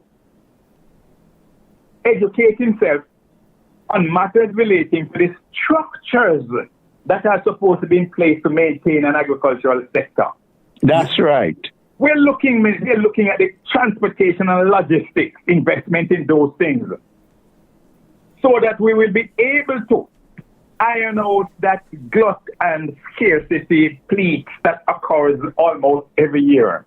And when we say glut and scarcity, in some parts of Jamaica, tomato is say $40 a pound, when in other parts of Jamaica, it is $200 a pound. Yes. That's right. Okay? Logistics. So we need the logistics has to be there. We need investment in farm workers, in farm workers accommodation. We need the government need to spawn that type of investment, because a lot of the agriculture right now is going on with a shortage of labor, and therefore there is a compromise in the cost of production. Right. Because right now we're sending our people away to Canada. We're sending our people away to the United States and so to work on farms. They live on the farms, work on the farms, and when the crop cycle is over, they come back to Jamaica. And then next year they do the same thing. Why can't we, who are suffering in the southern plains of Jamaica, we have our crops, we can't find a labor. But yet labor is in the rural parts of Jamaica, but there's no accommodation for them to support our services in these parts of Jamaica. Good point. So what we need to do is to invest or spawn investment in dormitories for workers, and then the farmers like myself and you, Fulton, would be able to pay the rent for those farmers who are coming to work for you. I agree. So we will be able to get adequate amount of labor, okay, at the price that we can be comfortable with, and at the end of the week they go home to their family in wherever part of Jamaica they're coming from. I agree. And come back on Sunday evening to start their work again. Right. Why can't we look at investment in that area? Because it is a critical thing right now that is impacting the cost of production in this country. Yes. Fully agree. I was talking to some farmers in St. Elizabeth, and one of the things they pointed out to me, for example, that they getting the labor. So the workers start at 6 o'clock, and then they stop working at 2 o'clock. Right? And they pointed out that it is difficult to get labor to assist them at the farms. The other thing, well,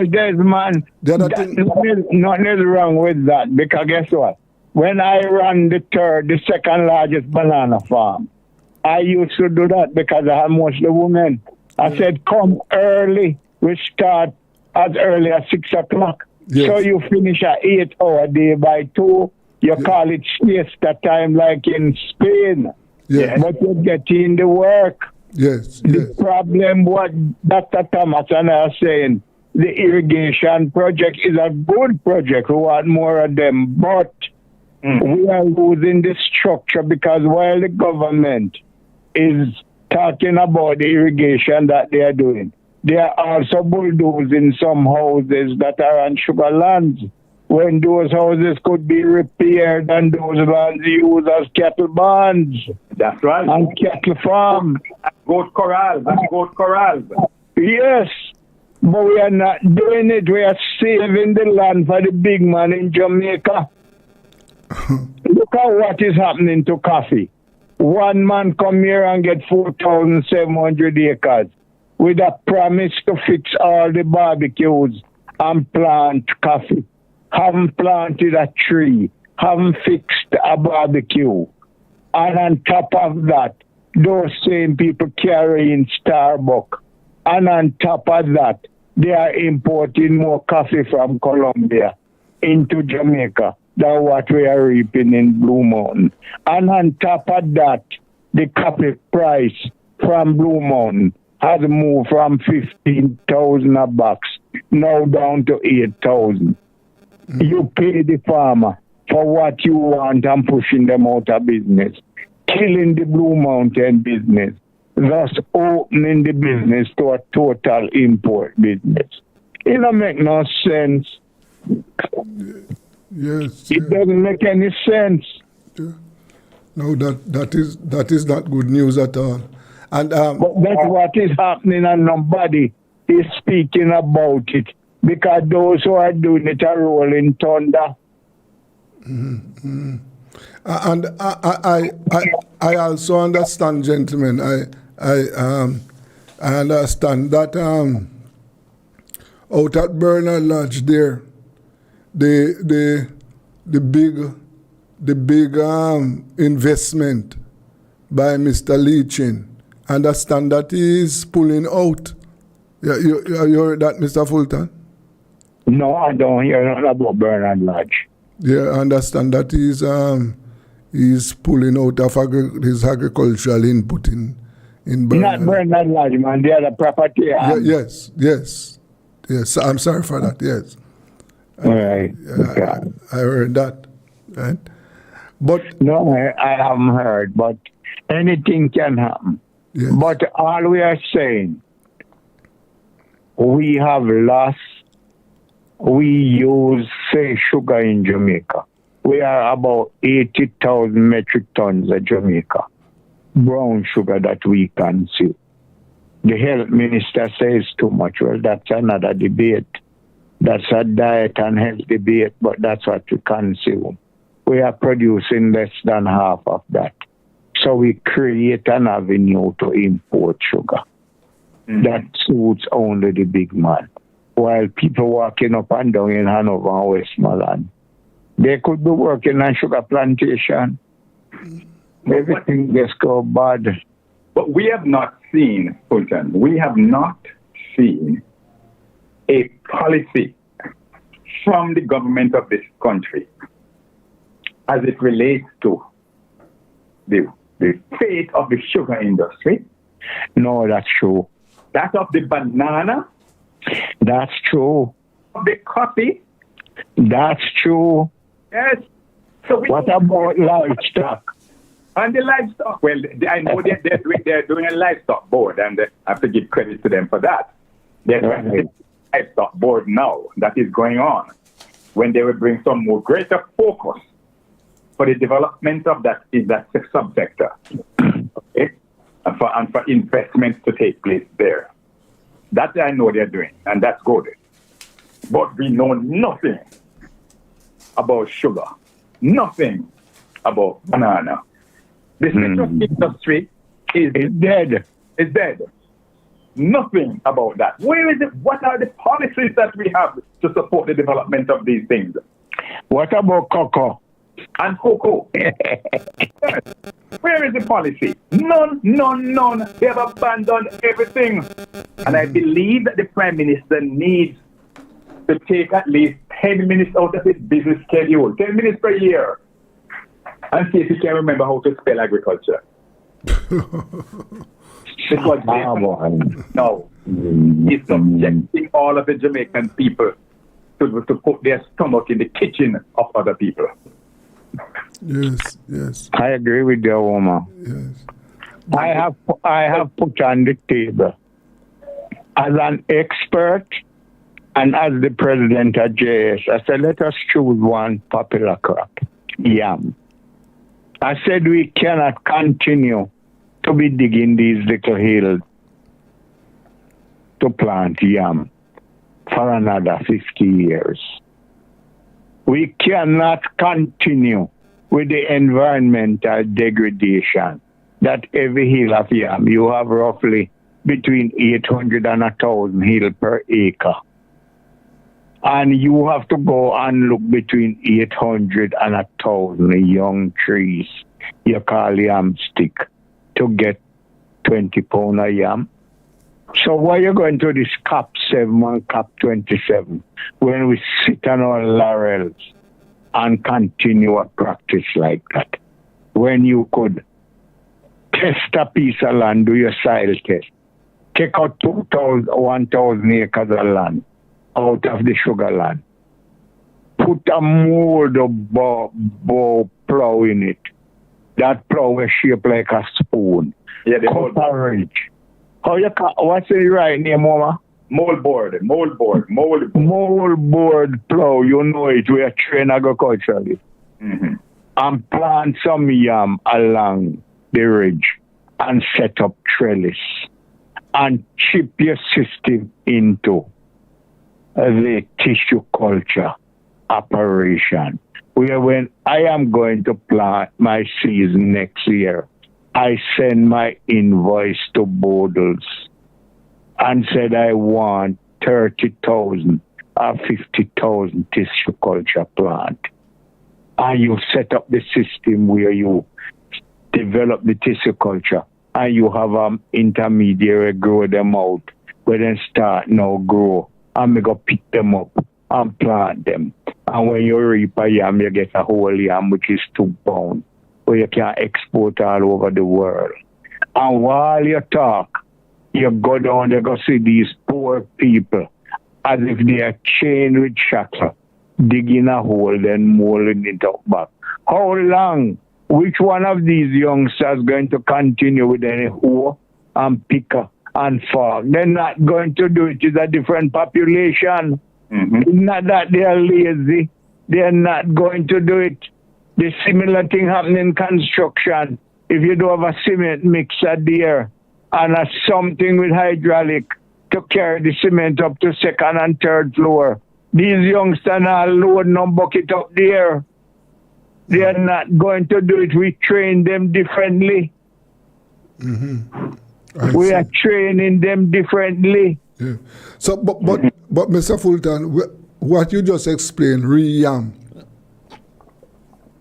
what the farmers, for example, Trelawney is a major yam plant. What the farmers in Trelawney, what they say about that? I don't know what the radar is saying to them, but Trelawney has no better yam soil than Senton and Manchester. Do you know Kellits? Yes, I know Kellits.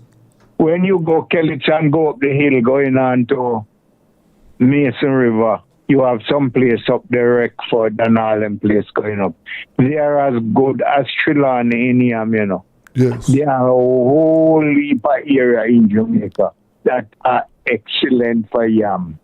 The soil type in Jamaica will tell you that you see duplicate soil type all over the place. Yes. So there are many years you can grow yam. Yes, but what I'm trying to get from you is that what you explained a while ago is a change in the methodology that we are using now. The yam farmers are using. It is, but it need investment, Desmond, to make the move to change. It need the investment. We do a lot of investment in Jamaica for tourism. If you want to run a BPO, you only want to find the building. But the government makes certain that there is the connectivity in broadband. So you can set up your business for the communication to take place. Yes. That does not happen in agriculture. No, okay. Nope. Okay. Nope. There's a disconnect when it comes on to that. There's a disconnect when it comes to agriculture. Yes. So remember, Desmond, we consume about 70 million liters of milk in Jamaica. We are nowhere near 20 million liters, That market is tremendously large to fill, Yes. And the lands are there and government sit down on the land. They are using the land like you're playing a game of crown and anchor.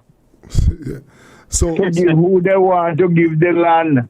When they talk to the big man in Jamaica, they say, oh, come over. You want 500 acre, take 500 acre. The crown land, that's what they're doing with it.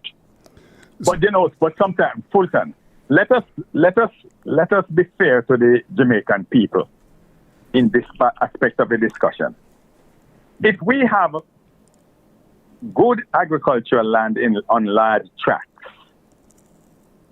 it is not a good idea to fragment the land into 2 acres and 3 acres. It is never a good idea.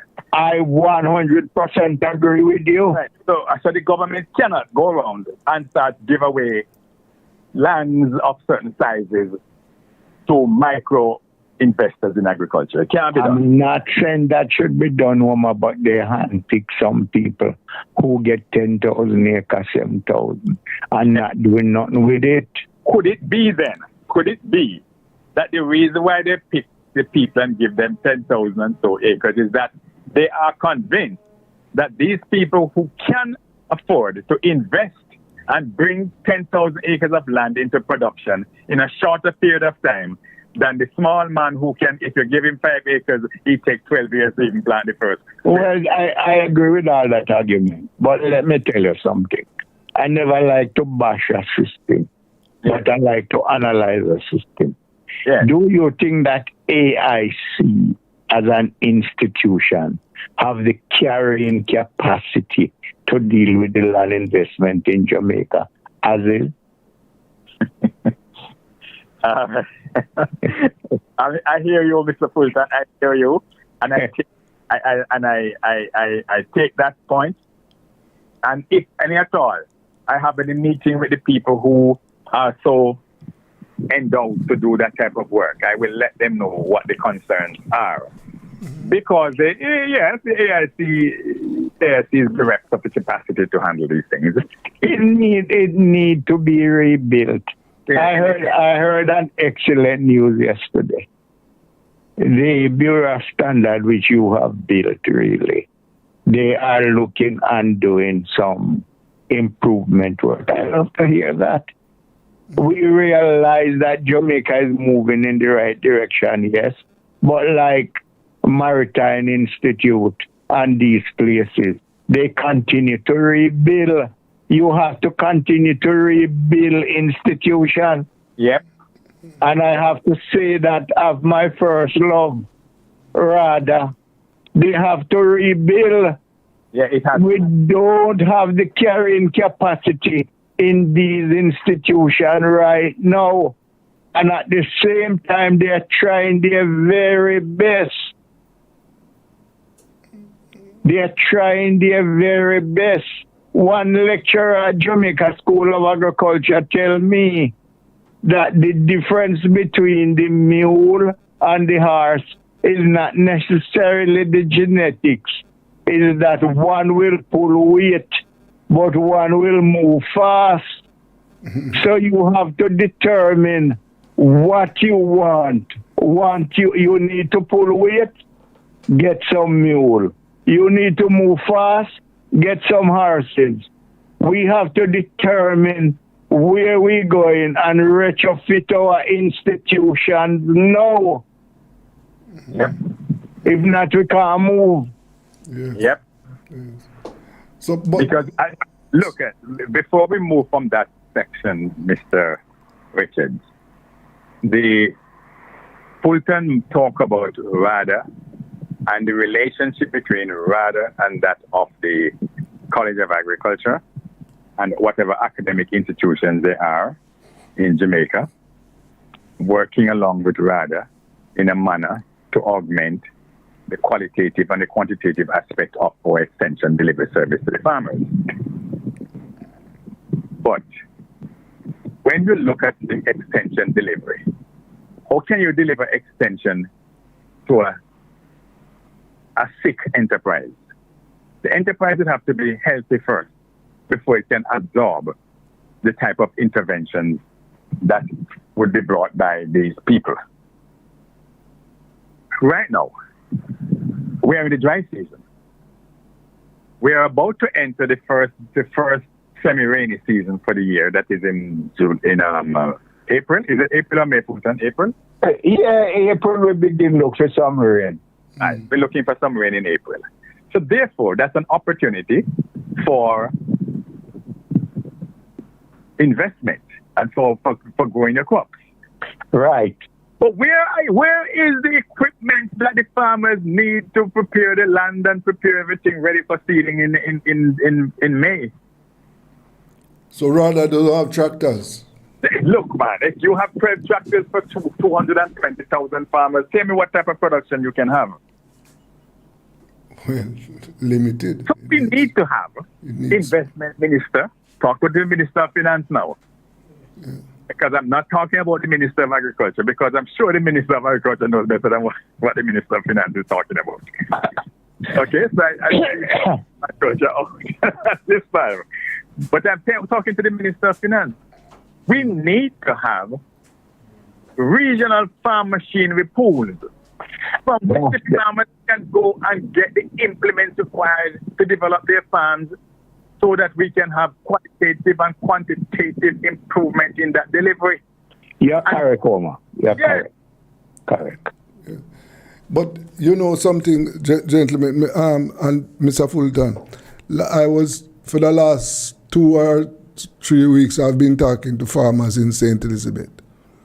And one of the things that came across, apart from the water problem, the drought is one of their main problems. But yeah, that's a long-term problem. For example, they told me that they don't benefit, they don't have access. Say, for example, RADA is giving out, let us say, like fertilizer, just for the purpose of this argument. They say they don't get, the fertilizers don't go to the farmers. It goes to people who are not farmers and who sell it, and then they sell the fertilizer. Be careful what you say, that kind of thing, you know. No, this is what the farmers said on this program. You know? Yeah, farmers talk out from time to time. No, wait, Desmond, yes. Those are bridges that I am not going to blame the minister or rather for. Because remember, you know, I am a former CEO of RADA. Yes.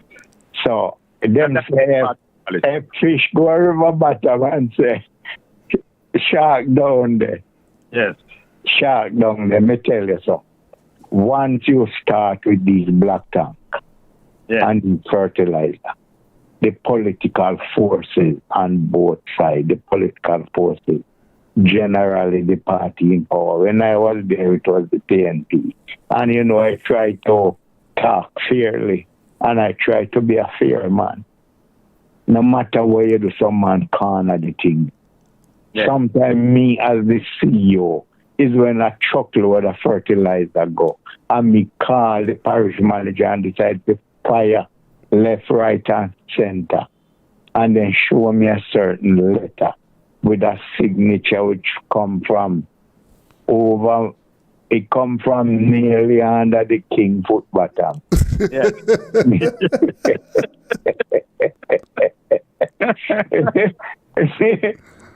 just drive around the town to find where the best curry go there and eat one. I take with myself because the poor man can't do no better, but it happened dead man. Yes. The largest tank program before this announced by the Prime Minister, I handled it in 2014-15 when the worst drought in Jamaica hit. The biggest tank program, the biggest fertilizer at the time, and chicken program. Let me tell you, there are certain things that happen. There's a guy who had progressed so well now in Rada. I have to move him from one parish because there was a politician decided to kill him. And him not do nothing. He couldn't do anything. You understand? You give them like, say, all right, each one of you get 10 tanks, him 130. These are some of the things that happen. Yes. But these And are it happened beyond the poor officer. but these are some of the things that are holding back agriculture too. Why it does, you know. Yes. But you see, from you start to buy black tank and buy these things, there is a big term you call it pork barrel politics, you know. It's hard to control. And if you go to and count the black tank, you're going to find one farmer get every time you issue. And you can't say you shouldn't get because you expand every time too. But these things do happen. Yeah, it is.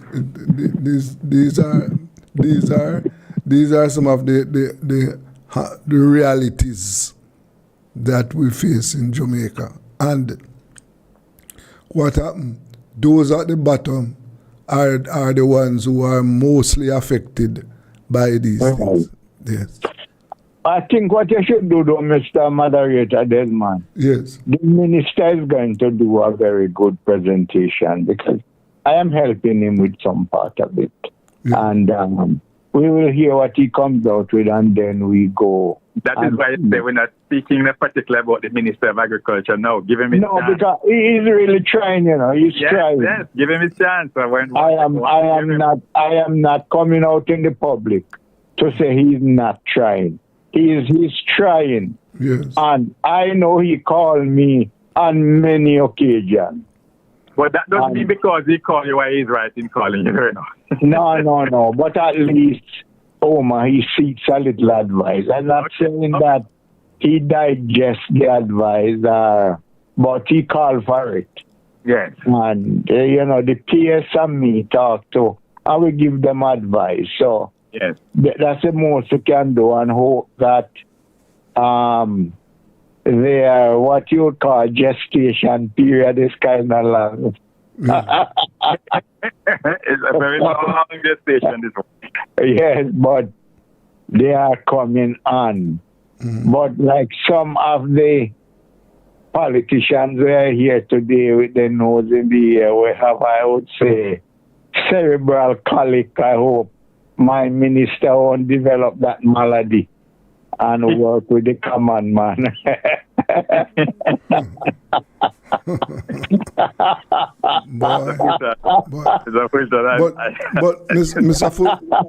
Mr. Fulton. Aye. So you see plans then, are indications that the Ministry of Agriculture, what the plans that he is working on, that those plans will go towards the reduction of the import bill. The $1 billion that we spend importing food. Do you see signs of that? Well, yes. Yes, the problem I have with that, Desmond, is that our poor minister in agriculture of recent time do not necessarily have the range to control some of those imports. You know, this is a peculiar country with an oligarch system. Yeah. And it's an oligarch system, and we don't want to accept it. It is the intermediary position coming out of slavery, which we have not gotten rid of yet. Yes. So in truth and in fact, there are oligarchs in the system that take over from their family. And the whole family is related if you study them. And they look out for each other, and they are big people. Yeah, and they swing subliminal political power. Very much so. Yeah. Mm. And that is what constitutes a deep state in Jamaica. Right. Doesn't matter which political party want to come up there. The deep state says certain things have to happen. It has to happen that way. Okay. Right. Okay. So what we are looking at is that where we are now in terms of imports is that even if the minister want to curtail, to cut back, his or her hands are tied. That's correct. Right. Sometimes, so what we have to work on, and what I urge from the JS to work on, is import substitution. Give our local people, our consumers, an opportunity to eat local. Give them cheaper yam. Ensure that we bring back all the varieties of yam. Since we are using yam as an example, our sweet yam, our yellow yam, our tar yam, our negro yam, our Lucy yam, bring them back so that we have and get our food processors, our home officers. Yes. What could we blend? What food mix could we have? Could we develop a banana, yam, and dashing by running them through a mill and they come out like cheese chicks, so it would be attractive to children? And we season up that with some callaloo, some cabbage, a little beetroot to give little color, a little carrot to give little color, give it some pretty color. Yes. It's the same.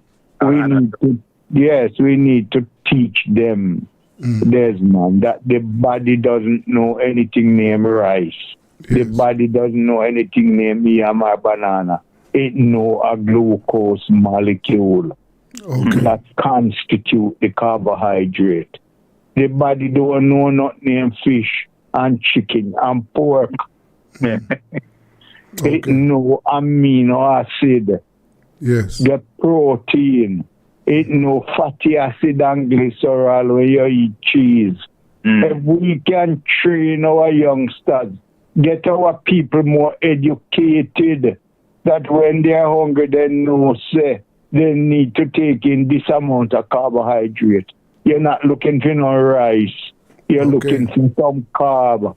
Yes. It all have to do with education. Yeah.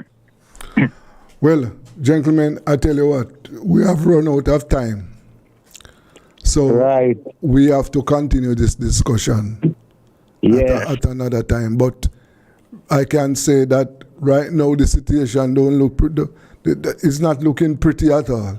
There's lots of work to be done. Yeah, lots of work. I want to thank you very much. Lots of work. Yes, I want to thank you very much, Dr. Thomas and Mr. Fulton. Okay, you're welcome. Yeah, man. Yes. It's a long time I haven't given an interview. Oh, man, give me a call. I'm not well. Yes. Okay, I will do so. I will do so. And Mr. Fulton, just take the time and try to recover as fast as you can. Well, such is life, you know. They say time is the difference between one moment and another, and a lot of things happen. Yes. Okay. So such is life, you know. Yes. Yes. You don't calculate life. It's such a short journey between the womb and the tomb. So, in that. Okay. I I will call you, Fulton. I will call you. Okay, gentlemen. Okay, gentlemen. Thank you. All right. Thank you very much. Thank you very much. That was the JS President, Mr. Fulton, and Dr. Omer Thomas, and we were talking about investment in agriculture, what we have to do in order to maintain our food security. Well, let us take a break. We'll be back shortly. Me through, as if I didn't have problems, I wouldn't know that God could solve them. I wouldn't know what faith in God could do. Through it all, I've learned to trust in Jesus. I've learned to trust in God. Through it all, I've learned to depend upon His word. Yea, though I walk through the valley of the shadow of death, I'll fear no evil, for thou art with me, thy rod and thy staff that comfort me. Though the wicked will come upon me to eat up my flesh, they will stumble and fall. Through it all, I've learned to trust in Jesus. I've learned to put my trust in God. Through it all, I've learned to depend upon His word. Through it all, I've learned to trust in Jesus. I've learned to put my trust in God. Through it all, I've learned to depend upon His word.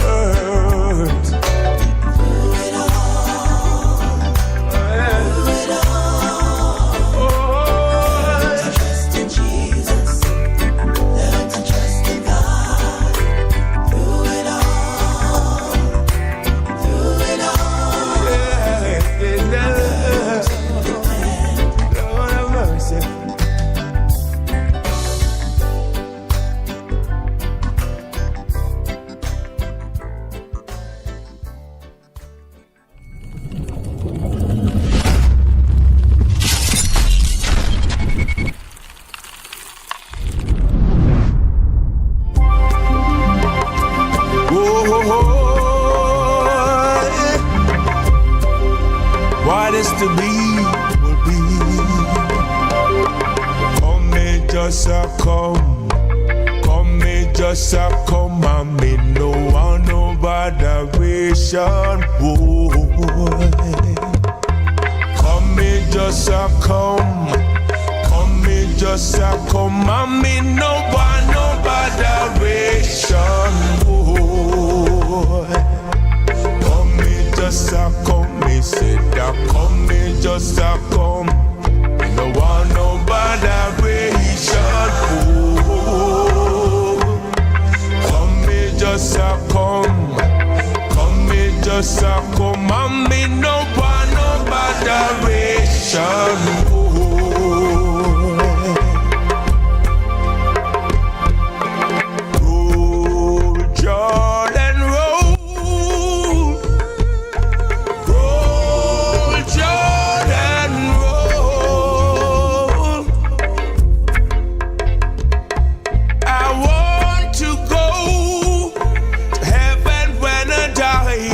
Just to hear Jordan roll, roll, Jordan roll, roll, Jordan roll. I want to go to heaven when I die, just to hear River Jordan roll.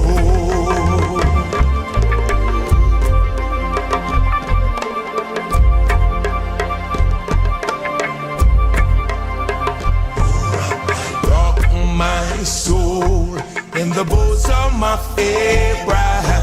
Rock my soul in the bosom of Abraham. Rock my soul in the bosom of Abraham. Oh, rock my soul. Rock my soul in the bosom of Abraham. Rock my soul in the bosom of Abraham. Yes, welcome back to Rebel Radio. And at this moment now, we are going to be talking to two businessmen who are in the downtown Kingston area. Razzle, are you there? Hello? Hello?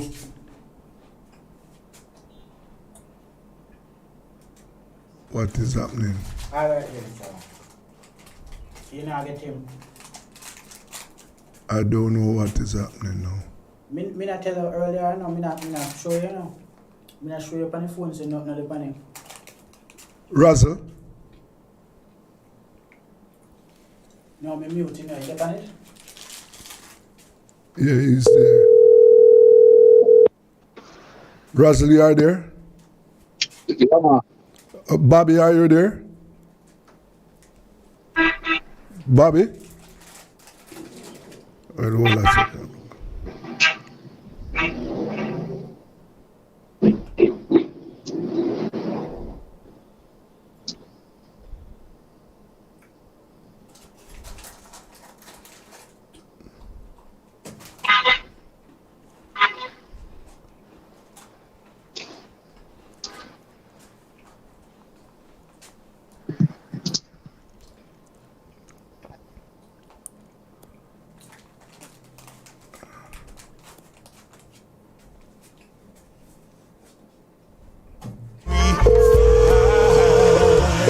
Fly away home. When I die, hallelujah, by and by, I fly away home. Fly away home to glory. Fly away home. When I die, glory, hallelujah, by and by, I fly away home. Fly away home. I will fly, yeah, fly away home.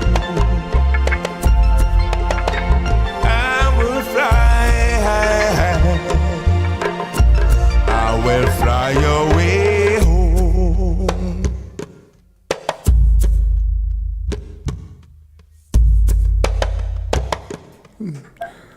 Yes, welcome back to Rebel Radio. And we have with us now two businessmen who operate down in the downtown Kingston area. Razzle? Yeah, man. Bobby? Yes, sir, I'm here. Okay. So, gentlemen, you know, we talking about how. Well, let us talk about our business environment. What are some of the things that must be done in order to promote and develop business in downtown? Now, one of the things that I thought about last night, and I know that both of you is fully aware of it. Downtown is one of the major gateway to the country. You have the airport and the seaport. So the Kingston Harbor is a front gate, and the entire downtown Kingston is an area of concern, an area that is slated for big development. Now, Bobby, what is your take on this? It's not just to create to the port, to the seaport and the airport.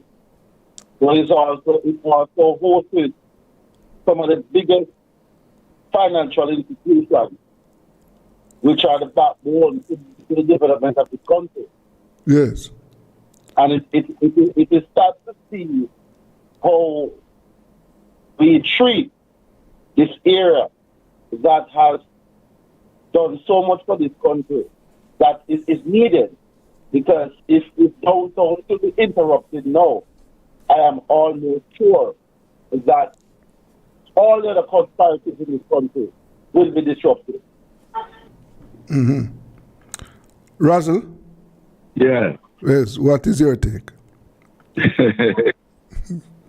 I can't first around it, but the two government them have too much things, too much, so it's too long. Right? With the development of downtown.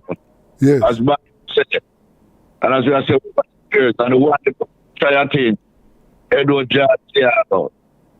The man should have that modify like what I say. The mother comes to about the Chinese man and the white man and sell out. We don't want to hear about that. Whosoever may come and develop the downtown and that the people then be and that a cause of the war and the violence and the squad and stuff. You know, see, the development of the order. There must be then if you are living a place with ship water and water everything, you know, in a boat villa and it's man. And so much money can out and place by you. Yes. But things to have a 24-hour from cross to come down. Should have a 24-hour service. And that the people need it, you know. Yes. But where them are with? Tell me where them are with. Well, Russell, when you said them, who you referring to? Who are you referring to? Because I saw the man that we are trying because the government sell out a big part of the place to some Chinese some type of foreign investors. And the place starts to develop on people at the moment. You go here one on street and one piece of this and one then I saw people live on the way. Well, first of all, the development that we are talking about is that I don't think the government is not going to be the one to drive that. The government must put in the infrastructure, of course. So, for example, I heard and I have seen them talking about plans to put in housing projects in the downtown Kingston area. Fix up the infrastructure, but in terms of putting in the investment, is the private sector must drive that. No. For I saw you sent me some photos, Russell, of some development that I see. What was that what you were showing to me? You're showing, and I heard you say something about theater and what you sent to me, those fit pictures. Where those buildings are going up? Where? What shown from the street here? I'm a theater. There's someone done about it of 20, 25 years ago. You know, say it just from the field. You know, say it. So that's one of them. So you know. Hold on, brother, you're talking to me on a mic? You're on a mic? No, that's the feedback. Yeah, I don't know why I'm not getting. But you're talking to the feedback. Yeah, I'm not hearing you clearly at all. Yes. Yeah, I am not. Mr. Rock, you're making some very good points. Yes. But I'm getting a feedback. Mm-hmm. Yeah. Yeah, I don't know why that is so. Because we never talk about it. I hear about and subject for feedback, you know. I don't know. I don't know what's happening, why that is so. Anyway, let me try and sort out that. But the what you can do, Russell, you hang up, Russell. Let me try and call you back. Yeah. Hang up. Yeah, Yeah. echo. Yeah, hang up. So, Bobby, you were saying that he is making some Yeah, man. yes. I am getting the feedback too. Mm-hmm. I'm getting that feedback, so I don't know why. But I'm hearing you clearly.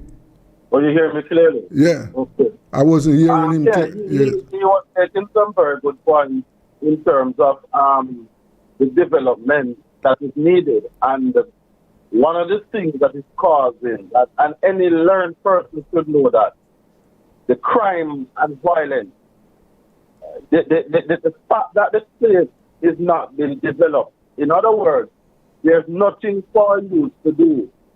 And so they said devil find work for idle hands. Yes. Yes.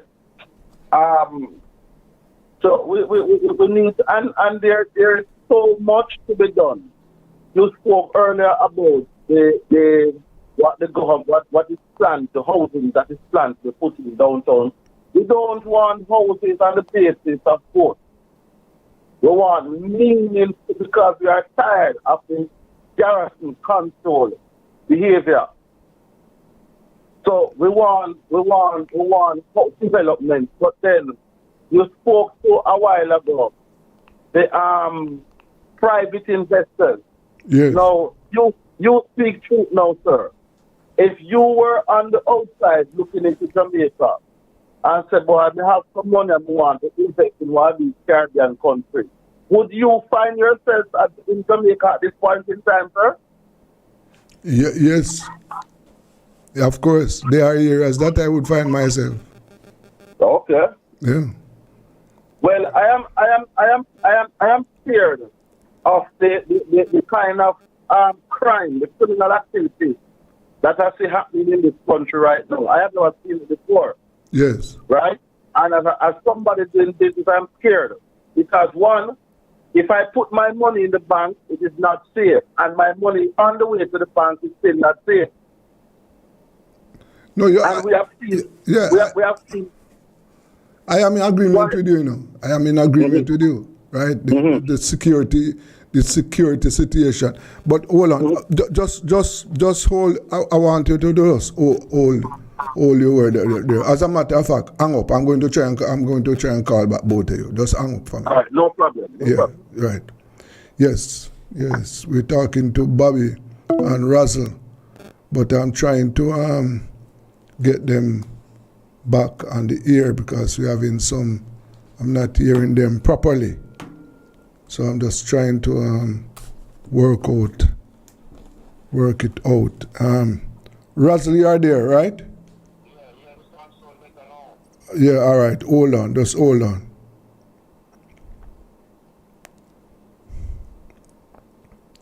Yes, we're trying to get them back on air so that we can discuss the situation. They are making the situation, the thing about the crime situation. Well, that is an issue. No, it is an issue. So let us see how we can work out that, Yes. We know we have these issues. Yes, Bobby, you are there, right? All right, hold.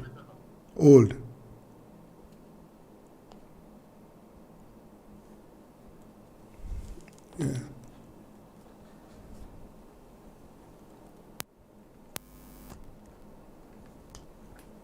Yes, gentlemen, back with you. Somebody, who's that? Russell? Bobby?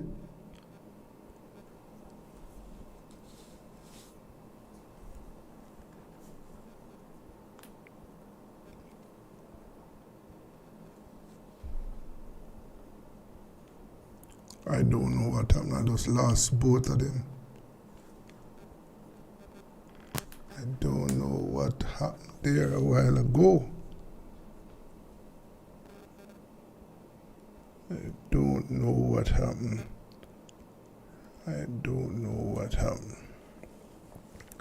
Yeah, trying to get back my two guests on the line. You know, we're talking about Bobby.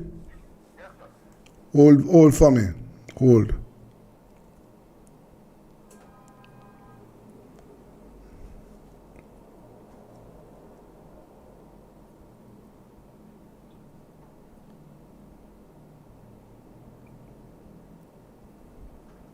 Yes, as I said, I'm trying to get back my two guests online. You know.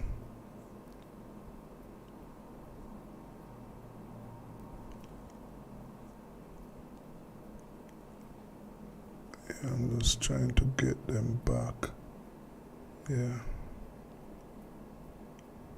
Yes. Trying to get them back online for us to continue that discussion. Yes, Russell, you are there now. Russell? All right, hold. Hold for me.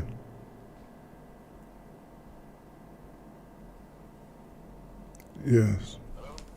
Yes, both of you are there now. Just hold on. Hold on for me. Yeah, do I have... Gentlemen, are you there now? Yeah, better, yeah. All right, okay. All right. So, all right. Bobby, you were before we took the break, you were making the point about the crime situation in the country and the impact that is having. Yes. Yes. So yes. So yes, I was just endorsing what was said in terms of the underdevelopment of downtown Kingston, which would have caused our youngsters to find something to do. Mm-hmm. And even without that, the development, there are other challenges that would have been there even if we had development, right? So the fact that we don't have any, or we are underdeveloped, or we are moving too slow, right? I am almost sure, I think I said this to you already, in terms of the market district downtown, right? And we hosting one of the biggest markets in the Western Hemisphere, which is Coronation Market. Yes. And I heard Basil speaking to the development, the contribution that Mr. Stiaga would have made to downtown. Yes. No. Both parties have done their tenure. And the market that Edward George Phillips Stiaga started in front of Oxford Street, right? None of the parties have looked at that market up until today, right?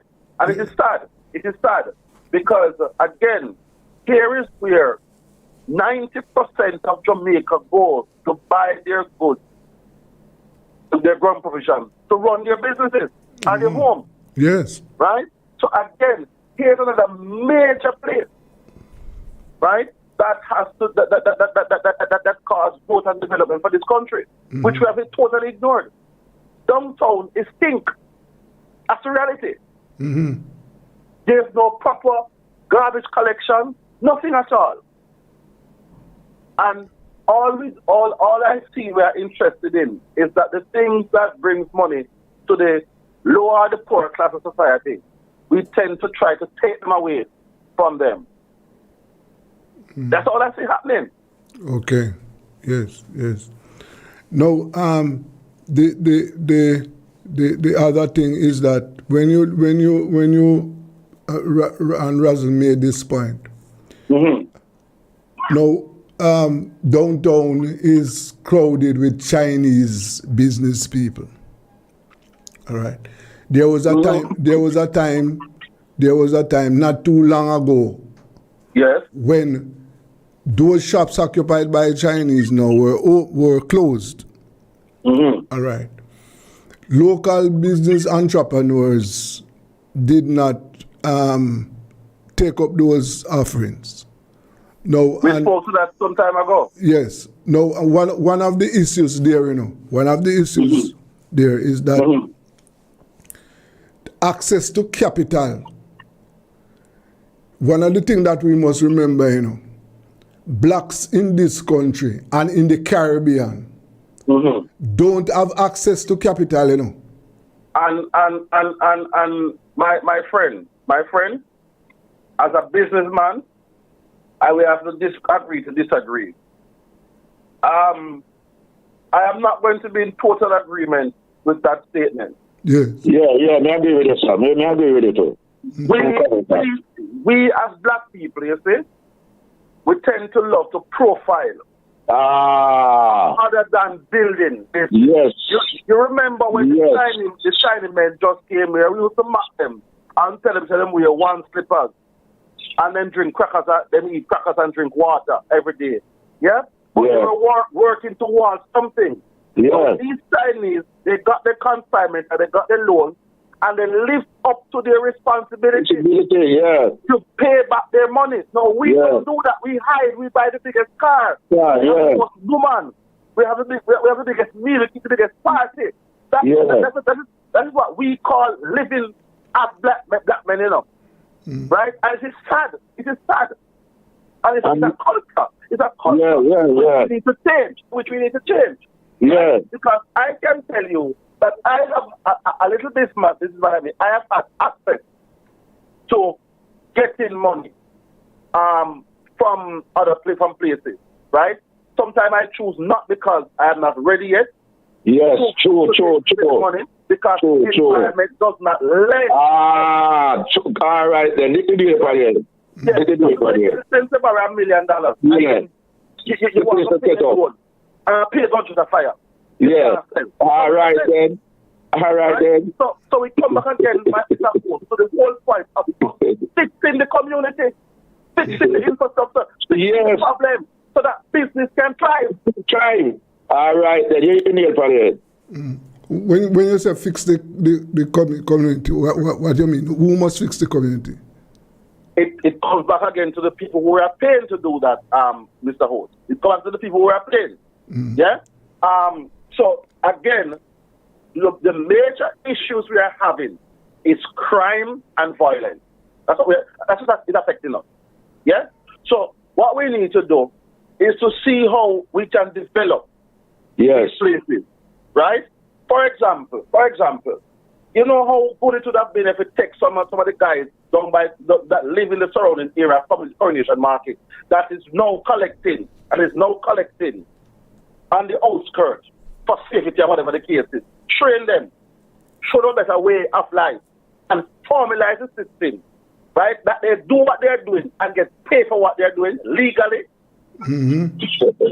Because we do need the assistance of the uncart man. We need the assistance of the taxi man. We need assistance, but what we want systems. And as soon as we see people making money, we find a way now to run them down. And take this advantage of them. And that's what is happening now. So the tax separators have been pressured for no reason at all. Because if you take them off the road right now, the country's in chaos. Yes, of course, the public transportation. So what we need, we don't need people to follow us with a big stick and driving us. We need the system to be regularized. Yeah. We need people to lead us in a particular direction that the country will grow, will develop. So we say, okay, we're going to take Coronation Market, we're going to take this area, and we're going to develop this area. So you're going to provide jobs for young men who don't have any job, mason, carpenter, whatever it is. And at the end of the day, it spill over to other things. So when you finish, right? All right, look at this now. We call ourselves learned people, educated people. But yet still, we look down on the man who sweep the street. We look down on the man who pushes the hand card. Remove them from the system and see what happens to the system. We don't appreciate each other. And so that sense of building, that sense of growing will never happen fully. Because we don't appreciate each other. Mr. Ross has a little shop. I will look for him as a lesser man. than I would call Mr. Chin. But hey, boy, Rassi send me a bag juice. But Mr. Chin send me a... It's a culture that we need to change. Yes, yes. I can agree with that. I can agree with that. I'm not hearing you, my friend. I'm not hearing you. No, I said I understand what you are saying there, and I can. All right. Look at the display. Look at the display of both parties in Parliament sometime this week.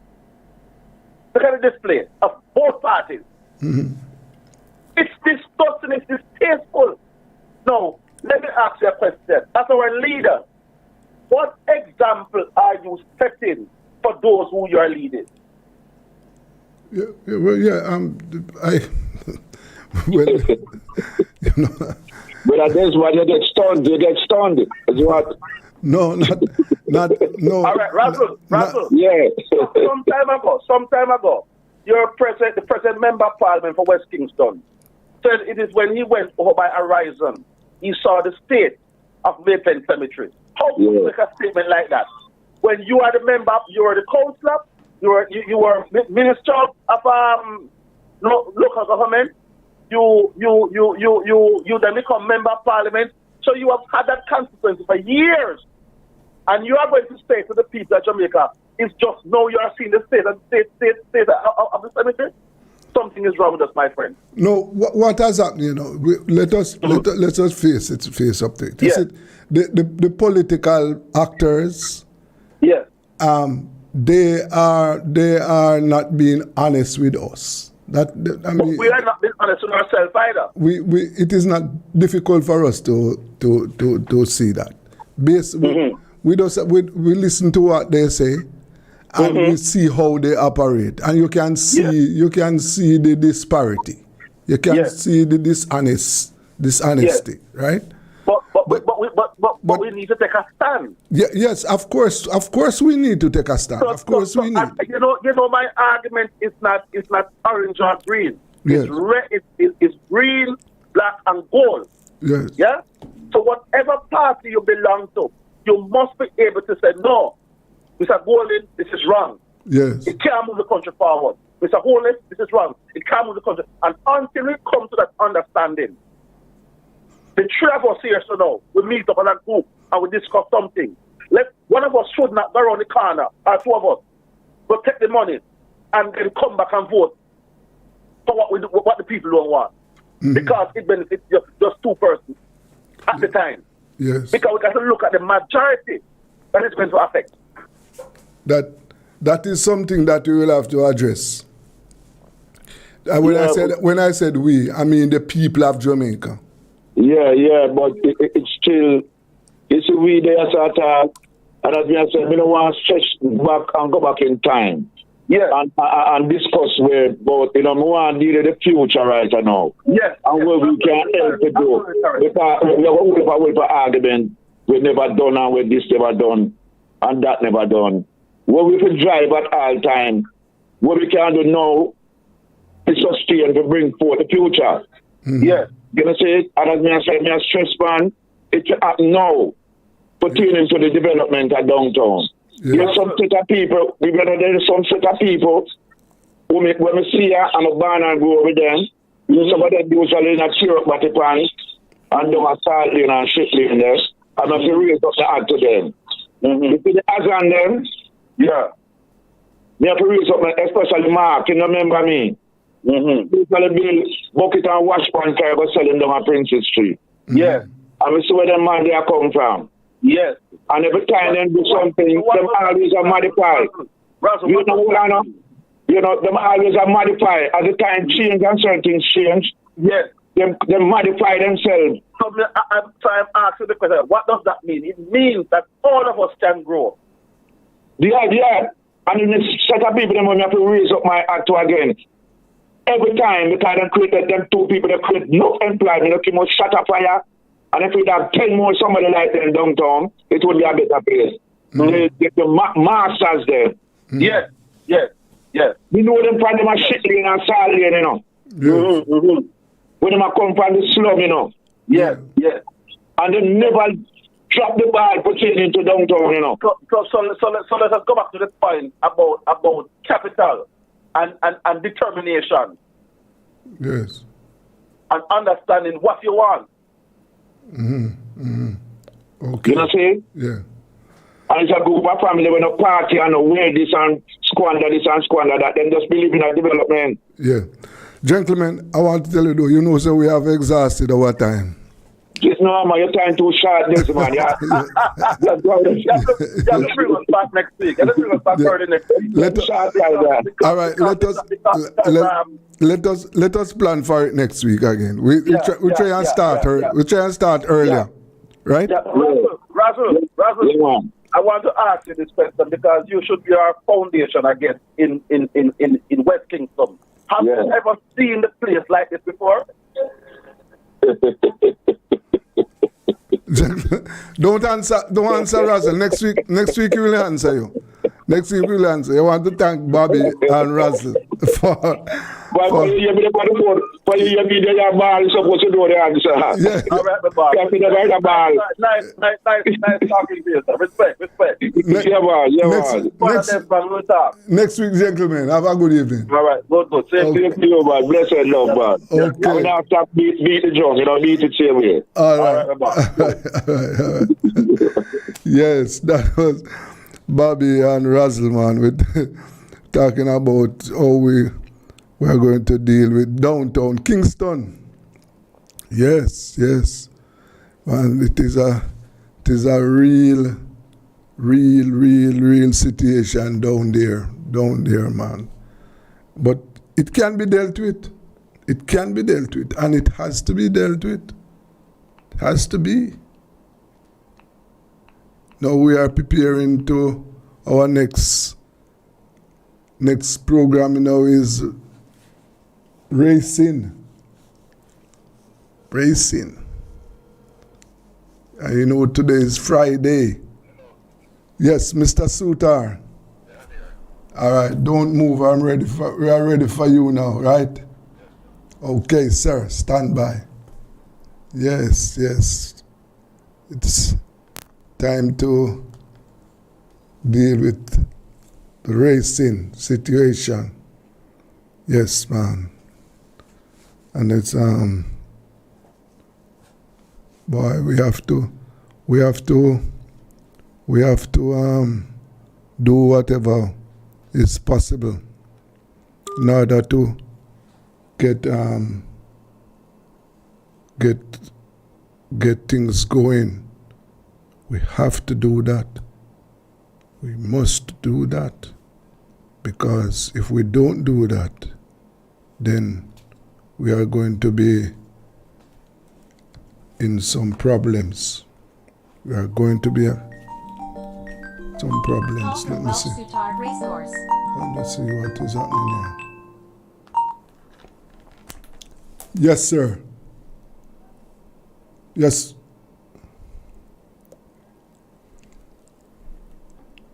I don't know what is happening. What is happening now?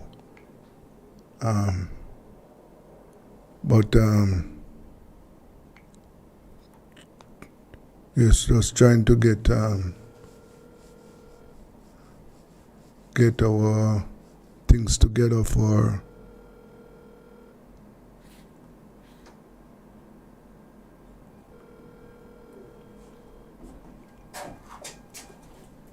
yes. Where do I go but to my Lord? Where do I go? Tell me where do I go? Seeking a refuge for my soul. Needed a friend to guide me in the head. Where do I go but to my Lord?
wanted to share what you know about a crime but were too afraid? At Crime Stop, we make it easy for you to report on crimes safely and 100% anonymously. All it takes is 4 simple steps. First, contact the tip line at 311 or visit www.crimestop.org or www.311tips.com. Then share what you know anonymously with one of our trained counselors. Any information related to criminal activity is accepted. We don't want to know your identity. We don't record calls or use star 69. And there is no way of tracing tips over the phone or online.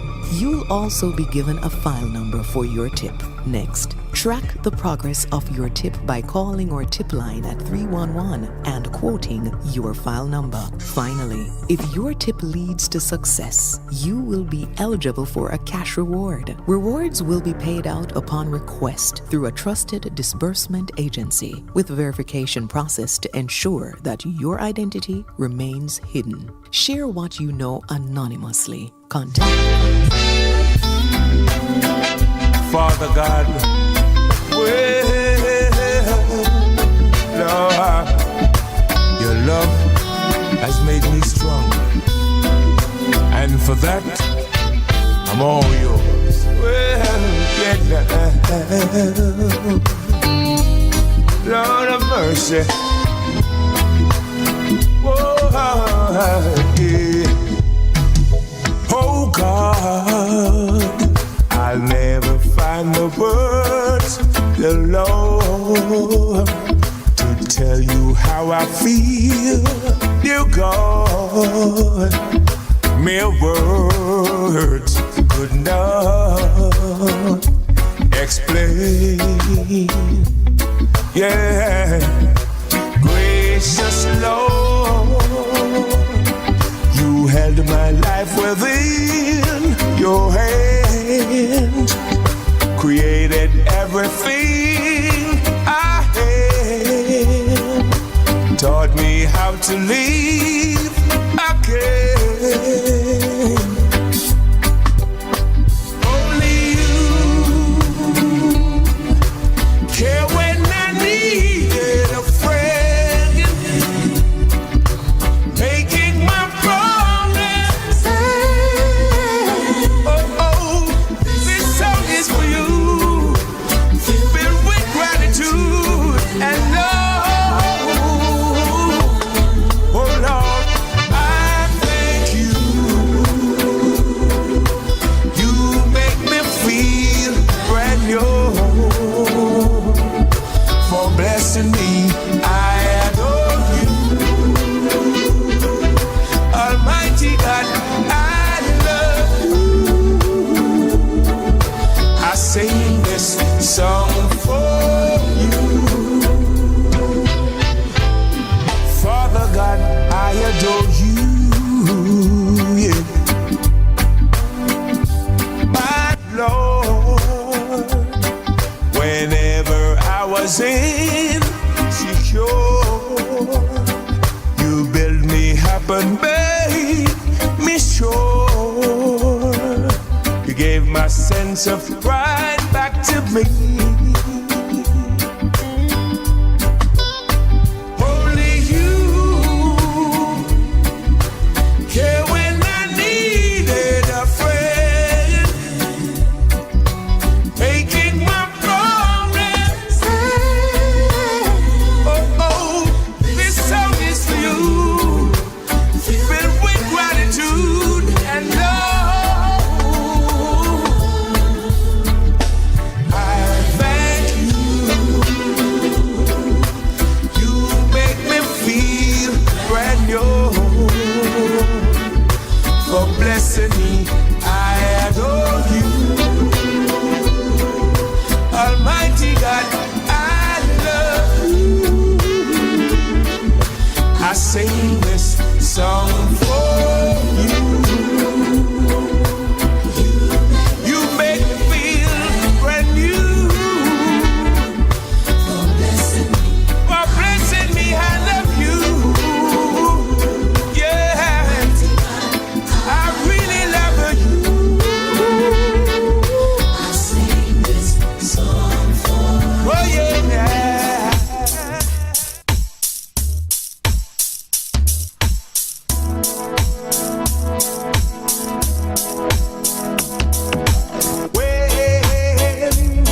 by.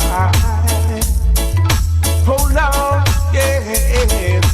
When you have heartaches, don't cry. Oh no, just remember that God is standing by. Sometime when your burden is down, just remember God is standing by. Change it, Lord. So there's no need to cry. Yes, welcome back to Rebel Radio. And at this time, it is time for racing business, big people business. And we have with us Dr. Paul Wright and trainer Will Suter. Gentlemen, good afternoon. Good afternoon. It's good to be back. We missed last week, but here we are. Big race day coming up tomorrow. Yes. Good afternoon. Okay, all right. Okay, so people, welcome. This is Racing Business, Big People Business on Rebel Radio. Your racing analysts are Will Suter and Paul Wright. We have 10 races to go, and tomorrow's card is in honor of the grooms. Without grooms, there could be no racing. And these are the people that look after the horses day in, day out, whether the horses are racing or not. When they are well, when they are sick, they are there all the time. And most of these grooms are with these horses at least 20, 18 hours per day. The first race on the program is called 9 runners in it, and for the 200 to 250,000 claiming for 3-year-olds and upwards as they go. Trying to find out what is going on there. It's named in honor of Dwayne Downey. That's the first race in honor of Dwayne Downey. And we have it going 6 furlongs or 1,200 meters. We have 9 starters, and as usual, we're going to be telling you the top 4 in the first race. All the betting opportunities are available, and here are my top 4 in race number 1. Number 1, Prince Dominic. Look out for Prince Dominic. He will be the favorite and should be doing exceptionally well. Number 4, that is Ricky Ricardo. Number 7, Ride with the Mob. And number 9, a Night with the Outsider, Ultimatum. 1, 4, 7, and 9. That is where the race is, but I'm going to give it to the favorite. Number 1, Prince Dominic, to get us off on a winning start in the first race, 6 furlongs, named in honor of Dwayne Downey. Welch. I'm going to go with number 4, Ricky Ricardo, to get the better of 9 Ultimatum and 1 Prince Dominic for third. 4, 9, and 1 for Will Shooter. He believes that Ricky Ricardo, ridden by Anthony Thomas for Stephen Todd, should get us off on a winning note and beat the favorite, number 1, Prince Dominic. The second race on the card is named in honor of Lewiston da Costa, one of our top grooms that came on our spot. This race is over 5.5 furlongs, and remember that this is for 5-year-olds, non-winners of 3. We have 9 of them going to the post, and here are my top 4 in race number 2. Number 1, Big Argument. Paul Francis for Ed Stanbury, that might be the favorite. Number 4, Joyful with young Pattison, riding for Wacky Lynch, for Patrick Lynch. Number 6, That Sensational Ending.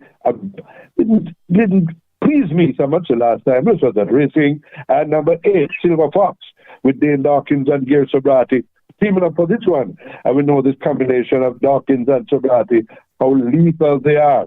1, 4, 6, and 8. This time I'm going for Joyful at a good price to get the better of Big Argument and Silver Fox. Welch. And Peter Johnson should win to get the better of Silver Fox. And number 6, Sensational Ending. Sensational Ending, Joyful, and Silver Fox are the ones, and Welsh agrees with me, on number 4, Joyful. The third race in honor of Junior Gordon is at 750 to 600,000 claimers.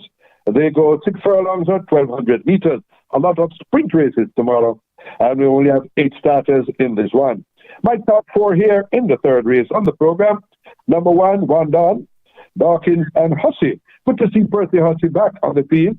He is one of the Hussey. I remember some years ago, the Hussies controlled racing. They had all the good 2-year-olds, and Charlie, the best 5 straight rider. And Percy was a big trainer. He's back here with number 1, One Don, that has a chance tomorrow in the 3rd race. Number 2, Den Street with Ryan Lewis and Lel Tomlinson teaming up for that one. Number 4, John Krajev, Haladine and Jason Acosta. And of course, number 5, Pretty Girl, Hugo Pinnock and E. Francis teaming up for this one. The favorite is outstanding. That's John Krajev. And I'm going to number 4 in the 3rd race to get the better of number 1 and number 5. Well,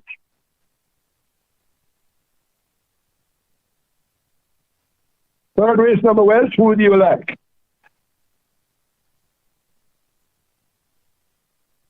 Well, Suter, we're having some connection problems.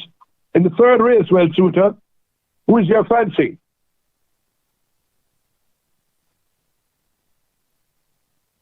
Trying to get back to Well Suter. We're at the 3rd of 10 races tomorrow. The 3rd race here, named in honor of Junior Gordon. They go 6 furlongs or 1,200 meters. For the 600 to 750 claimers, I believe that the favorite, John Krajev, should be able to win this one. We're trying to get in touch with Welch Suter. Welch, having some connection problems there. And in the 3rd race, so far, I'm going to number 1 in the 1st, number 4 in the 2nd, number 4 in the 3rd. Welch Suter has selected number 4 in both the 1st and the 2nd. We're trying to get Welch Suter for his selection in race number 3. Welch seems to have lost Welch. They were moving on to race number 4, named in honor of Anthony McLeod. 5 furlongs straight is how they go. And this one is the big claimers, the 1,000,000 to 800,000 claimers in race number 4. My top 4 here over the straight. And remember, the outside horses do have an advantage, but in this race, the faster horses seem to be on the inside. So here are my top 4 in race number 4. Number 2, Salos. Number 3, Mr. Mandate. Number 4, Will the Conqueror. And number 8, now that is Denby Live. 2, 3, 4, and 8. And in the 4th race, I'm going to number 2, Thousands, to give Roger Hewitt and Fernando Geddes another visit to the winner's enclosure. Well, Tutor, have we connected with Welsh as yet? Still trying to get in touch with Welsh. Hopefully the studio is listening in and call back Welsh. We have Welsh online, but we're not hearing anything from Welsh Suter. We are at the 4th of 10, the 4th race named in honor of Anthony McLeod. The 5th race of the program is over 4 furlongs straight in honor of Altamont Warburton. 4 furlongs straight for race number 5. And remember, the outside horses have an advantage. This race, again, the inside horses tend to be a little quicker than those outside. So let me give you my 4 selections in race number 5. Number 1, Power of Faith. Looks like that will be the favorite. Number 2, Ahmad Ali can strike at any time. And Bongo Mirage has come to ride this one from Florida. Number 9, Rani Bangala with Dale Dawkins. And Marketplace on the outside with Terence Foster and Greasy Smith teaming up for this one. And Greasy Smith's barn is in 4. And I would stick with Greasy Smith. On the outside, the leading rider in the saddle. In the 5th race, I'm going to number 10, Marketplace, to get the better of Power of Faith. Rani Bangala and the one we don't know much about, Ahmad Ali, who can strike at any time. Still trying to get in touch with Welch Suter. Welch, trying to get in touch with Welch Suter. We hope that the studio is listening in, and we'll try to call Welch to have him back on the program. The 6th race of the day is over 4 furlongs again, named in honor of Dave Bell. 10 horses will go to the post, and this is for the 4-year-olds non-winners of 2 in race number 6. And here are my top 4 in the 6th race. Number 2, Takes 2 to Tango. What a nice run the last time. 1 on a common canter. Number 3, the disappointing Airstream. Number 7, Stormacom with Chris Douglas. Good to see Chris Douglas in the saddle, riding for Wacky Lynch. And on the outside, Number 9, Lord Burkington, the favorite. Andre Powell and Gary Sobrati teaming up for this one. Good to see Gary spreading out some of his rides with some of the lesser riders. 2, 3, 7, and 9 in race number 6. I'm going to number 9, the favorite, Lord Burkington. Well drawn for 4 furlongs straight, and that should get the better of number 2, number 3, and number 7. Well, Suter, are you back as yet? Not yet hearing anything from Welsh. We're moving right along to race number 7, and these are the big boys. Open allowance horses going 5 furlongs around. The shortest distance on the round, and here are the big sprinters, and these are the big ones. Here are my top 4 in race number 7. Number 1, Perfect Blue, who will be at a big price. Number 3, Yellowstone, the favorite. Number 4, God of Love. And number 5, Emperor of the Cats. 1, 3, 4, and 5. Now, I've left out the Speedball Laban with Haladine and Richie Azan. I think it's a little heavy. And I believe the heavy horses are going to be in front and will take it all. My cook food special is in race number 7. Emperor of the Cats. To give a young apprentice in a pair a good run for Pat Anderson. His horses have been doing well. So I'm going with number 5 to get the better of number 1, number 3, and number 4. Look out for Perfect Blue to run a big race. The 8th race on the program is over 5.5 furlongs, named in honor of Kevin Lamy. The previous race was Lindwell McFarlane Pickens, one of the top grooms over there at Young DaCosta. Kevin Lamy is who this one is named after, one of the top grooms at Kimmener's Park. 5.5 furlongs, a maiden condition race for 3-year-old fillies, and we have 12 of them going to the post in the 8th race. Here are my top 3 here, my top 4 in race number 8. Number 3, Tequila Flight. Young Foster and Anthony Nunes teaming up for this one.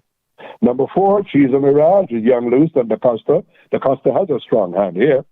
Number 9, The Love of God with Patterson and Fremantle. And on the outside, number 11, Gally Links, Abel and DaCosta. And I tell you, folks, look at Gally Links and Abel. This one is going to run a big race at a good price. So the top ones here are 3, 4, 9, and 11. I'm going to number 3, Tequila Flight, to give Foster to continue his good form and to keep him in front in the Jockeys Championship. The penultimate race tomorrow is the 8th and feature race, the Grooms Association of Jamaica Trophy. A restricted allowance 4, but rated for 4-year-olds and up, not good enough 3. They go 5 furlongs straight, 1,000 meters straight, and this is where we have 11 horses thundering down the straight. And what do you get? Another way to come out of debt, as we try to get in touch with Well Suter to hear his selections for the race card tomorrow. Here are my top in race number 9. Number 2, Monsieur Blue, Roger Hewitt and Greasy Smith. Number 3, Palona, Lester Piggott, O'Malley and Philip Fiani. Number 7, No More Deals, Anthony Thomas and Greasy Smith. Greasy Smith has a strong hand here. And number 8, Dane Dawkins, teaming up with Robert Pearson on Posing Already. 2, 3, 7, and 8, my firm selection in the feature race of the day is number 8, Posing Already. Well, Suter, have we got him back as yet? Not yet. Let's get to the 10th and final, the Dig Out Handicap. And we have 2 grooms here being featured in this one, Vincent Duncan and Daniel Powicks. Maiden condition race for 4-year-olds and up, and they go 6 furlongs or 1,200 meters. Biggest field of the day, 14 horses. My top 4 here in race number 10. Number 3, King Air. Yuval Pinnock and Jam Ferguson teaming up for this one. A disappointing run the last time, but I think they might have corrected it. Number 11, that is Dancing with a Cat. Carl Anderson and Patterson teaming up for this one. Number 12, English Anne. Wanted to hear from Well Suter about this one. He put Bennett in the saddle. This one had a chance at a good price, at a very good price. And number 14, Rose and the Warrior. Lester Piggott and Anthony Smith teaming up for this one, O'Malley's. 3, 11, 12, and 14, my firm selection in the 10th and final, named in honor of 2 grooms, Vincent Duncan and Daniel Powis. Number 14, and that is Roots of the Warrior. We're still trying to get in touch with Well Suter. We only got his choice in 2 races, so let me go over them for you. In the first race, I'm going to number 1, Prince Dominic. Well Suter has selected number 4, Ricky Ricardo. In the second race, we both agree on number 4, Joyful. Well Suter, not back yet. In the third race, I'm going to number 4, John Kodjeff, the favorite. In the fourth race, number 2, Thalos. In the fifth race, number 10, Marketplace. In the sixth race, number 9, the favorite, Lord Berkington. In the seventh race, number 5, my Cook Food Special, Emperor of the Cats. In the eighth race, number 3, Tequila Flight. In the ninth race, number 8, and that is Posing Already. And in the 10th and final, on the outside, Rose of the Warrior. Those are my selections. If we can get through to Well Suter before the day is out, we'll be sure to try and get them over to you, the faithful listeners of Racing Business, Big People Business on Rebel Radio. Back now to the studio.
Distressed, kindly will help me. He ever loves and